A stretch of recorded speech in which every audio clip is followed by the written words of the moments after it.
ദൈവത്തിൻ്റെ അതിപരിശുദ്ധമായ നാമം വാഴ്ത്തപ്പെടുമാറാകട്ടെ. അനുഗ്രഹിക്കപ്പെട്ട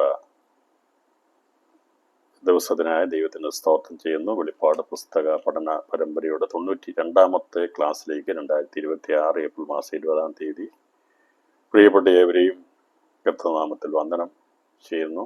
ദൈവമായ കർത്താവ് നമ്മെ ഏവരെയും ധാരാളമായിട്ട് അനുഗ്രഹിക്കുമാറാകട്ടെ. വെളിപ്പാട് പുസ്തക പഠനത്തിൻ്റെ ഏകദേശം അവസാന ഭാഗങ്ങളിലേക്കാണ് നാം പ്രവേശിക്കുന്നത്. മനുഷ്യത്വം വെളിപ്പെടുന്ന നാളിൽ സംഭവിക്കുന്ന 6ാമത്തെ സംഭവത്തെക്കുറിച്ചാണ് തുടർന്ന് നമ്മൾ ചിന്തിക്കുന്നത്. അതിൻ്റെ 2 ഉപമകളോടുള്ള ബന്ധത്തിൽ അതേക്കുറിച്ച് നമ്മൾ കഴിഞ്ഞ ദിവസം നമ്മൾ ചിന്തിച്ചിരുന്നു. ഒന്ന് വയലിലെ കളയുടെ ഉപമയും അതുപോലെ വലയിൽ പിടിക്കുന്ന മീനുകളുടെ ഉപമയുടെ ബന്ധത്തിലും. മത്തായി സുവിശേഷം 13-ാം അധ്യായം അതിൻ്റെ 36 മുതൽ 50 വരെയുള്ള വാക്യങ്ങളിലാണ് 2 കാര്യങ്ങളുള്ള ബന്ധത്തിൽ പരിശുദ്ധാത്മാവ് കാര്യങ്ങൾ രേഖപ്പെടുത്തിയിരിക്കുന്നത്. അപ്പോൾ യേശുക്രിസ്തു ഭൂമിയിൽ വന്നപ്പോൾ ദൈവരാജ്യ സംബന്ധമായ കാര്യങ്ങൾ സംസാരിച്ചിരിക്കുന്നത്, എങ്ങനെയാണ് ദൈവരാജ്യം പ്രസ്താവിതമാക്കപ്പെടാൻ പോകുന്നത് എന്ന കർത്താവ് ഉപമകളായിട്ട് യിസായാത്തോട് സംസാരിച്ചിരുന്നു. അന്ന് കർത്താവ് പറഞ്ഞ കാര്യങ്ങൾ പലതും അവർക്ക് മനസ്സായില്ലെങ്കിലും അതിൻ്റെ രഹസ്യങ്ങളെ കർത്താവ് തൻ്റെ ശിഷ്യന്മാരോട് കർത്താവ് വളരെ വ്യക്തമായി അവരെ പൊരുൾ തിരിച്ചു കൊടുത്തിരുന്നു. ഈ ഉപമകളൊക്കെ വായിക്കുമ്പോൾ ഇത് കർത്താവിൻ്റെ 2ാമത്തെ വരവിനോടുള്ള ബന്ധത്തിൽ ദൈവരാജ്യ സംബന്ധമായ കാര്യങ്ങളാകുന്നു എന്നുള്ളതിന് ഇതുവരെയുള്ള പഠനത്തിൽ നിന്ന് ഈ ക്ലാസ്സുകളിൽ പങ്കെടുക്കുന്നവർക്ക് സംശയം തെല്ലുമുണ്ടാകില്ല എന്ന് ഞാൻ വിശ്വസിക്കുന്നു. ഇപ്പോൾ കർത്താവ് പറഞ്ഞ ഉപമകൾ ലോകസ്ഥാപനം മുതൽ സംഭവിച്ച കാര്യങ്ങളാണ്. എന്നാൽ ദൈവസഭ എന്നുള്ളത് ലോകസ്ഥാപനത്തിന് മുമ്പുള്ള ദൈവത്തിൻ്റെ പദ്ധതിയാണ്. ലോകസ്ഥാപനം മുതൽ ദൈവം ഒരുക്കിയിരിക്കുന്നതിന് വേണ്ടിയാണോ അതോ ലോകസ്ഥാപനത്തിന് മുമ്പ് ദൈവം ഒരുക്കിയിരിക്കുന്നതിന് വേണ്ടിയാണോ നാം ആഗ്രഹിക്കുന്നത്? ലോകസ്ഥാപനം മുതലാണെങ്കിൽ ദൈവരാജ്യത്തുള്ള ബന്ധത്തിലുള്ള കാര്യങ്ങൾ മാത്രം ചിന്തിച്ചാൽ മതി. അത് 30 മേനിയോടുള്ള ബന്ധത്തിൽ, നിത്യജീവനുള്ള ബന്ധത്തിൽ ഒരു സാധാരണ ജീവൻ നയിച്ച് മാറ്റപ്പെടുക എന്നുള്ളതാണ് ഈ പറയുന്ന ബന്ധത്തിൽ ദൈവരാജ്യത്തുള്ള ബന്ധത്തിൽ വരുന്നത്. എന്നാൽ ലോകസ്ഥാപനത്തിന് മുമ്പ് ദൈവം നമ്മുടെ തേജസ്സിനായി ഒരുക്കിയിരിക്കുന്നതിനെ കുറിച്ച് പഠിക്കണമെങ്കിൽ തേജസ്സിൻ്റെ അതിശ്രേഷ്ഠമായിരിക്കും സ്വർഗീയ തേജസ് പ്രാപിക്കുന്നവരായി തീരണം. അത് സംബന്ധമായിട്ട് ദൈവം ഉപമകളായിട്ട് പ്രസ്താവിച്ചിട്ടില്ല. അത് മുഴുവനും കർത്താവ് വളരെ വ്യക്തമായി സംസാരിച്ചു. എന്നാൽ ഉപമകളായി സംസാരിച്ചത് ദൈവരാജ്യത്തെക്കുറിച്ച് ഉള്ള കാര്യങ്ങളാകുന്നു എന്നുള്ളത് വളരെ വ്യക്തമായി നമ്മൾ ചിന്തിപ്പാട്ടിടയാത്തത്. ഇതിൽ കർത്താവിൻ്റെ മധ്യാകാശവരവ്, കർത്താവിൻ്റെ മഹത്വ പ്രത്യക്ഷത, ഇത് രണ്ട് വ്യത്യസ്തമായ സംഭവങ്ങളാണെന്ന് പലർക്കും അറിയാമെങ്കിലും അത് സംബന്ധമായിട്ട് രേഖപ്പെടുത്തിയിരിക്കുന്ന തിരുവചനത്തിലെ ഭാഗങ്ങൾ വായിക്കുമ്പോൾ പലർക്കും അത് വേർതിരിച്ച് പഠിക്കാൻ കഴിയാതെ പോകുന്നതാണ്. ദൈവവചന പഠനത്തെ അനേകർക്ക് വന്നിരിക്കുന്ന വലിയൊരു മിസ്റ്റേക്ക് എന്ന് പറഞ്ഞാൽ അത് ഏതിനോട് ചേർത്ത് പഠിക്കണം എന്നുള്ളത് വ്യക്തമാകാത്തത് കൊണ്ടാണ് നിരവധി സംശയങ്ങൾ നിലനിൽക്കുന്നത്. എന്നാൽ വളരെ സിമ്പിളായിട്ട് കർത്താവ് 2ാമത്തെ വരവുള്ള ബന്ധത്തിൽ എല്ലാ ഉപമകളും പഠിക്കുക. കർത്താവ് പറഞ്ഞ സകല ഉപമകളും കർത്താവിൻ്റെ 2ാമത്തെ വരവാകുന്ന പരവിനോടുള്ള ബന്ധത്തിൽ, ലോകാവസാനത്തോടുള്ള ബന്ധത്തിൽ പഠിച്ചാൽ ഇത് തമ്മിൽ ഒരു സംശയം ഉണ്ടാകത്തില്ല. ഞാൻ വളരെ സിമ്പിളായിട്ട് ആണ് കാര്യങ്ങളെ മനസ്സിലാക്കുന്നത്. കാരണം ഇത് വളരെ കോംപ്ലിക്കേറ്റഡ് ആയിട്ട് എല്ലാം അങ്ങോട്ടും ഇങ്ങോട്ടും ഒക്കെ പറഞ്ഞു കഴിഞ്ഞാൽ ആർക്കും ഒന്നും മനസ്സിലാകത്തില്ല. എന്നാൽ ഞാൻ വളരെ വ്യക്തമായിട്ട് പറയുന്നത് ഏതായാലും 2 കർത്താവിൻ്റെ പ്രത്യക്ഷതയെക്കുറിച്ച് എല്ലാവർക്കും അറിയാം.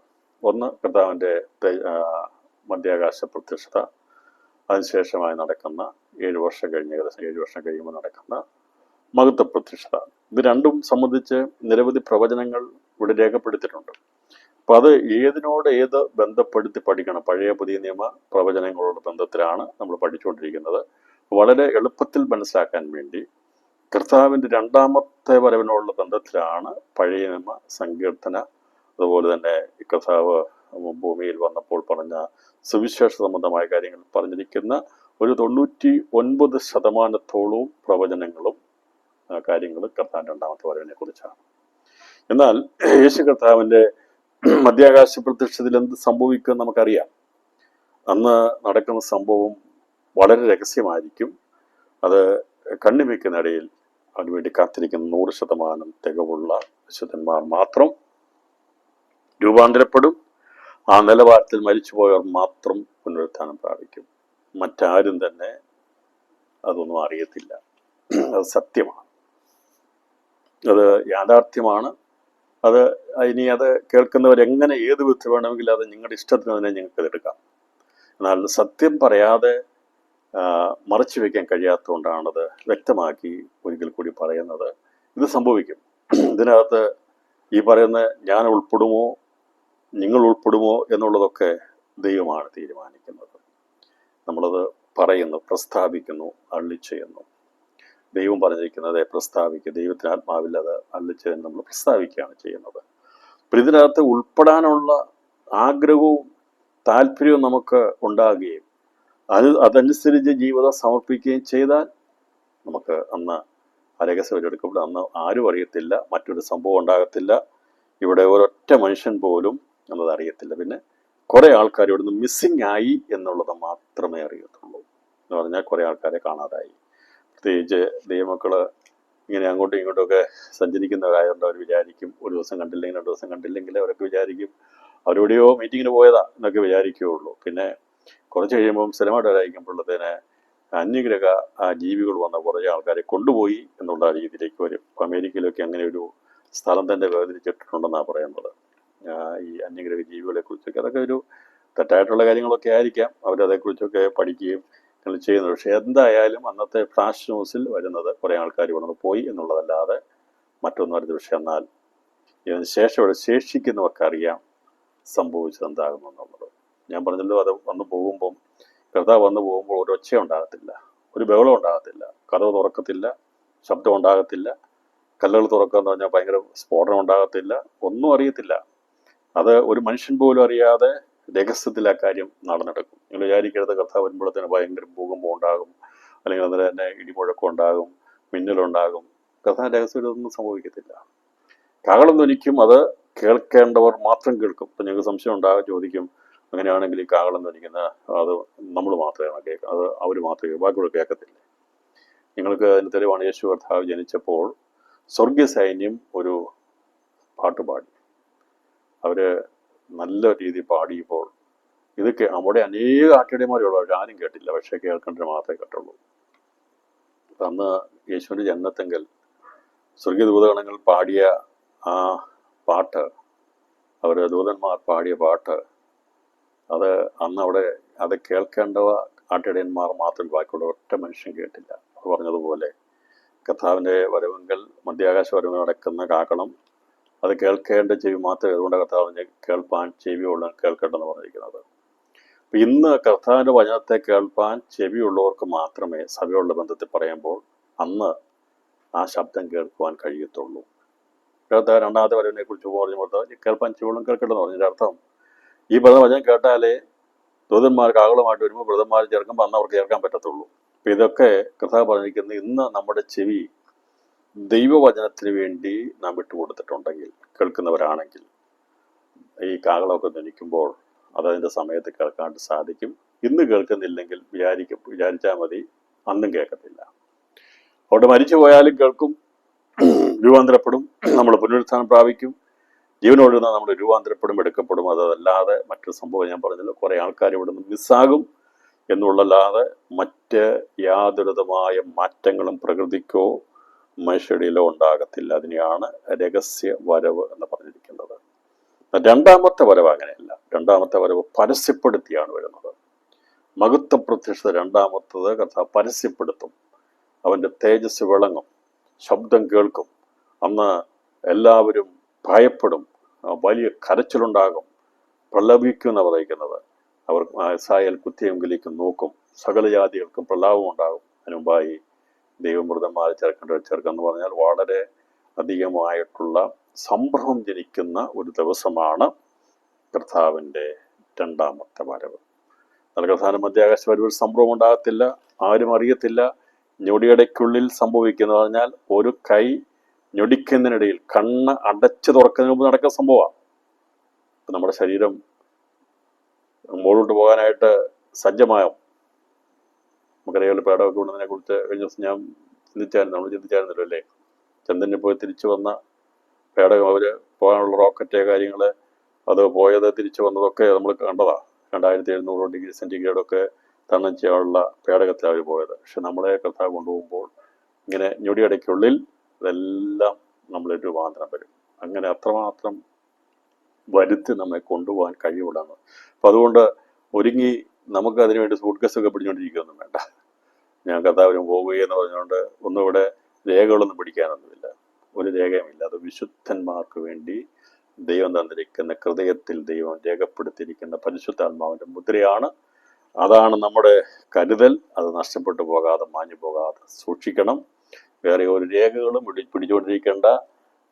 ഞൊടിയടയ്ക്കുള്ളിൽ അത് പോകാൻ വേണ്ടി നാം തയ്യാറായി നിൽക്കുക. അതാണ് കർത്താവ് ആഗ്രഹിക്കുന്നത്. എന്നാൽ രണ്ടാമത്തെ വരെയുള്ള ബന്ധത്തിൽ നമ്മൾ കർത്താവിനോട് കൂടെ വരികയാണ് ചെയ്യുന്നത്.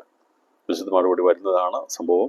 അപ്പം അങ്ങനെ വരുന്നതിനെക്കുറിച്ച് രേഖപ്പെടുത്തി 24 മത്തായി 24 മുതൽ 25 2 അധ്യായങ്ങൾ വളരെ ശ്രദ്ധയോടെ വായിച്ചാൽ കർത്താവിൻ്റെ രണ്ടാമത്തെ വരവിനെക്കുറിച്ചുള്ള കാല ലക്ഷണങ്ങൾ, സംഭവങ്ങളെക്കുറിച്ചാണ് രേഖപ്പെടുത്തിയിരിക്കുന്നത്. അത് സുവിശേഷത്തോടുള്ള ബന്ധത്തിലും യഹൂദനോടുള്ള ബന്ധത്തിലുമാണ് ഈ 2 അധ്യായങ്ങൾ രേഖപ്പെടുത്തുക. വളരെ ശ്രദ്ധയോടുകൂടി ഈ അധ്യായം വായിച്ചാൽ കർത്താവിൻ്റെ രണ്ടാമത്തെ വരവുകൾ നടക്കുന്നതിനുള്ള ബന്ധത്തിൽ മനസ്സിലാകാം. അത് വെളിപ്പാട് പുസ്തകമായിട്ട് താരതമ്യം ചെയ്യുമ്പോൾ നമുക്കത് വളരെ വ്യക്തമായ ഒരേ കാര്യങ്ങളാണ് പറഞ്ഞിരിക്കുന്നത് എന്നുള്ളത് നമുക്ക് മനസ്സിലാക്കിയെടുക്കാൻ സാധിക്കും. അതുകൊണ്ട് കർത്താവ് ചോദിച്ചു, എന്നാൽ നിന്റെ വരവിനും ലോകാവസാനത്തിലുള്ള അടയാളം എന്താണെന്ന് പറഞ്ഞപ്പോൾ കർത്താവോട് പറഞ്ഞതാണ് 24, 25 അധ്യായങ്ങൾ. ഈ 2 അധ്യായങ്ങളും കർത്താവിൻ്റെ രണ്ടാമത്തെ വരവിനോടുള്ള ബന്ധത്തിൽ, തൻ്റെ രാജ്യം ഭൂമിയിൽ സ്ഥാപിക്കാൻ വരുന്നതിനുള്ള ബന്ധത്തിൽ പറഞ്ഞിരിക്കുന്ന കാര്യങ്ങളാണ്. ഇതിനോട് സമാന്തരമായിരിക്കുന്ന മറ്റിതര സുവിശേഷങ്ങളിലും മർക്കോസ്, ലൂക്കോസ്, അതെല്ലാം ഒന്നിനോടൊന്ന് തുലനം ചെയ്ത് പഠിച്ചാൽ ഒരൊറ്റ കാര്യം തന്നെയാണ് പറഞ്ഞിരിക്കുന്നത്. അപ്പോൾ അങ്ങനെ ഇന്ന് രാത്രി നാം തുടർന്ന് ചിന്തിക്കുന്നത് ഈ കർത്താവിൻ്റെ മഹത്വപ്രതിഷ്ഠയുള്ള ബന്ധത്തിൽ നടക്കുന്ന സംഭവങ്ങളിലെ 6ാമത്തെ സംഭവമാണ് ലോകാവസാനമാണ് കൊയ്ത്തിൻ്റെ അവസാനം. കൊയ്ത്തിൻ്റെ അവസാനത്തിൽ നടക്കുന്നത് അന്ന് നീതി ജീവനോടിരിക്കുന്ന സകല മനുഷ്യരെയും മഹത്വ സിംഹാസനം മുമ്പാകെ ദേവദൂതന്മാർ കൂട്ടിച്ചേർക്കുന്നതാണ്. അതേക്കുറിച്ച് കഴിഞ്ഞ നമ്മൾ ചിന്തിച്ചിരുന്നു. അന്ന് ഉപമകളെക്കുറിച്ച് പഠിച്ചിരുന്നു. കളയുടെ ഉപമയെക്കുറിച്ചും അതുപോലെ വയലിൽ പിടിക്കുന്ന മീനുകളുടെ ഉപമകളെക്കുറിച്ചും പറഞ്ഞിരിക്കുന്നു. അപ്പോൾ അത് നമ്മളത് മനസ്സിലാക്കുമ്പോൾ, അതായത് സുവിശേഷം 25-ാം അധ്യായത്തിൽ പറഞ്ഞിരിക്കുന്ന വിഷയത്തോടുള്ള ബന്ധത്തിൽ ചില ചോദ്യങ്ങൾക്കുള്ള ഉത്തരം വേണ്ടിയാണ് അത് നമ്മൾ ചിന്തിച്ച് തുടർന്ന് നമ്മൾ ചിന്തിക്കാൻ പോകുന്നത്.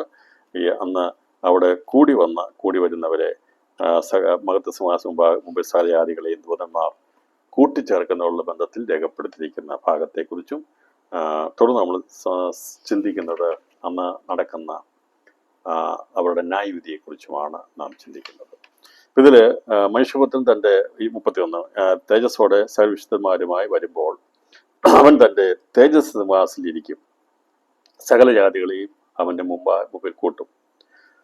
ഇവിടെ സകല ജാതികളെ കൂട്ടും എന്നുള്ളതിൻ്റെ തെളിവാണ്. എങ്ങനെ കൂട്ടും എന്നുള്ളതിനാണ് അതറിയണമെങ്കിൽ നിങ്ങളവിടെ എഴുതിയിട്ടാൽ മതി. മത്തായി സുവിശേഷം അതിൻ്റെ 13-ാം അധ്യായവും അതുപോലെ 13-ാം അധ്യായം മുതലുള്ള ഭാഗങ്ങൾ വായിച്ചാൽ മതി. അപ്പോൾ 13-ാം അധ്യായത്തിലെ പറഞ്ഞിരിക്കുന്ന ഉപമകളോടുള്ള ബന്ധത്തിൽ പറഞ്ഞിരിക്കുന്ന കാര്യങ്ങളാണ്. അത് എങ്ങനെ കൂട്ടിച്ചേർക്കുന്നതിനെ കുറിച്ച് പറഞ്ഞിരിക്കുന്നത്. അപ്പോൾ കർത്താവ് വരുമ്പം തന്നെ മഹത്വസിംഹാസനിരിക്കുകയല്ല. ഈ 5 കാര്യങ്ങൾ നടന്നതിന് ശേഷമാണ് 6ാമത്തെ സംഭവമായിരിക്കുന്ന മഹത്വസിംഹാസനം മുമ്പാകെ ഉള്ള ന്യായവിധിയെക്കുറിച്ച് രേഖപ്പെടുത്തിയിരിക്കുന്നത്. അപ്പോൾ മത്തായി സുവിശേഷം 13-ാം അധ്യായം 36 മുതൽ 50 വരെയുള്ള വാക്യങ്ങൾ വായിച്ചാൽ എങ്ങനെയാണ് ദൂതന്മാർ ഈ മഹത്വസിംഹാസനം മുമ്പാകെ കൂട്ടിച്ചേർക്കുന്നത് എന്നുള്ളത് കർത്താവ് ഉപമയോടുള്ള ബന്ധത്തിൽ പറഞ്ഞു.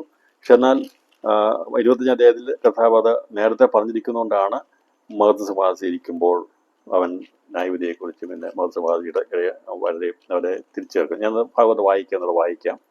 13-ാം അധ്യായത്തിൽ പറഞ്ഞിരിക്കുന്നത്, അനന്തരം യേശു പുരുഷാരത്തെ പറഞ്ഞയച്ചിട്ട് 13-ാം അധ്യായം മത്തായി 13-ന്റെ 36 അവൻ്റെ അടുക്കൽ ചെന്നു.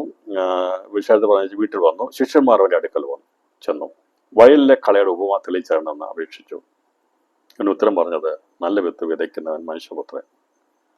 നല്ല വിത്ത് വിതയ്ക്കുന്നവൻ മനുഷ്യപുത്രൻ സുവിശേഷമാണ്. ദൈവരാജ്യത്തെക്കുറിച്ചുള്ള സുവിശേഷം അറിയിക്കാൻ തുടങ്ങിയത് ദൈവസഭയും ദൈവസഭയോടുള്ള ബന്ധത്തിലും ദൈവരാജ്യത്തെക്കുറിച്ചുള്ളതാണ്. വയൽ ലോകം. നല്ല വിത്ത് രാജ്യത്തിൻ്റെ പുത്രന്മാർ, കള്ളദുഷ്ടന്റെ പുത്രന്മാർ. അത് വിതച്ച ശത്രു പിശാച്. കൊയ്ത്ത് ലോക അവസാനം. കൊയ്യുന്നവർ ദൂതന്മാർ. കളകൂട്ടി തീയിലിട്ട് ചുട്ടും പോലെ ലോകാവസാനത്തിൽ സംഭവിക്കും. മനുഷ്യപുത്രൻ തൻ്റെ ദൂതന്മാരെ അയക്കും, അവർ അവൻ്റെ രാജ്യത്ത് നില. മനുഷ്യപുത്രൻ തൻ്റെ ദൂതന്മാരെ അയക്കും. ദൂതന്മാരെ അയക്കും എന്നുള്ളതിനോടുള്ള ബന്ധത്തിൽ ഇവിടെ പറഞ്ഞിരിക്കുന്ന വചനമാണ് മനുഷ്യപുത്രൻ്റെ തേജസ്സിൻ്റെ സകല വിശുദ്ധ ദൂതന്മാരോട് വരുമ്പോൾ അവൻ തൻ്റെ തേജസ് സിംഹാസനത്തിലിരിക്കും, സകല ജാതികളെയും അവൻ്റെ മുമ്പിൽ കൂട്ടും. ഇപ്പം എങ്ങനെയാണ് കൂട്ടുന്നത്? അപ്പോൾ അവരെ എങ്ങനെയാണ് കൂട്ടുന്നുള്ളതിനെ കുറിച്ച് ഇവിടെ രേഖപ്പെടുത്തിയിട്ടുണ്ട്. ദൂതന്മാരെ വിട്ടാണ് അവൻ തൻ്റെ ലോകാവസ്ഥ സമയം മനുഷ്യപുത്രൻ തൻ്റെ ദൂതന്മാരെ അയക്കും. അവർ അവൻ്റെ രാജ്യത്ത് നിന്ന് എല്ലാ ഇടച്ചിലെയും അധമ പ്രവർത്തിക്കുന്നവരെയും കൂട്ടിച്ചേർത്ത് തീച്ചൂടിയിട്ട് കളയും. അവിടെ കരച്ചിൽ ബലിയടി ഉണ്ടാകും. അന്ന് നീതിമാന്മാർ തങ്ങളുടെ പിതാവിൻ്റെ രാജ്യത്തിൽ സൂര്യനെ പോലെ പ്രകാശിക്കും. ചെവിയുള്ളവൻ കേൾക്കട്ടെ. ഇത് 13-ാം അധ്യായത്തിൽ പറഞ്ഞിരിക്കുന്നത് അതേ കാര്യം മറ്റൊരു ഉപമയായിട്ട് കർത്താവ് പറഞ്ഞിട്ടുണ്ട്. ഇതേക്കുറിച്ച് പറഞ്ഞു, മനുഷ്യൻ ഉറങ്ങുമ്പോൾ വന്ന് കളവിളിച്ചത്. ഉറങ്ങുന്ന അവസരം ഇപ്പോഴല്ല, മയക്കം പിടിച്ച് ഉറങ്ങുന്നതിനെ കുറിച്ച് പറഞ്ഞിരിക്കുന്നത് ഇത് ക്രിസ്തുവിന്റെ സമയത്തുള്ള താരാട്ട് പാട്ടാണ്. ഇന്ന് ശാസനയും വഴക്കും അല്ലെ ശിക്ഷയൊക്കെയാണ്.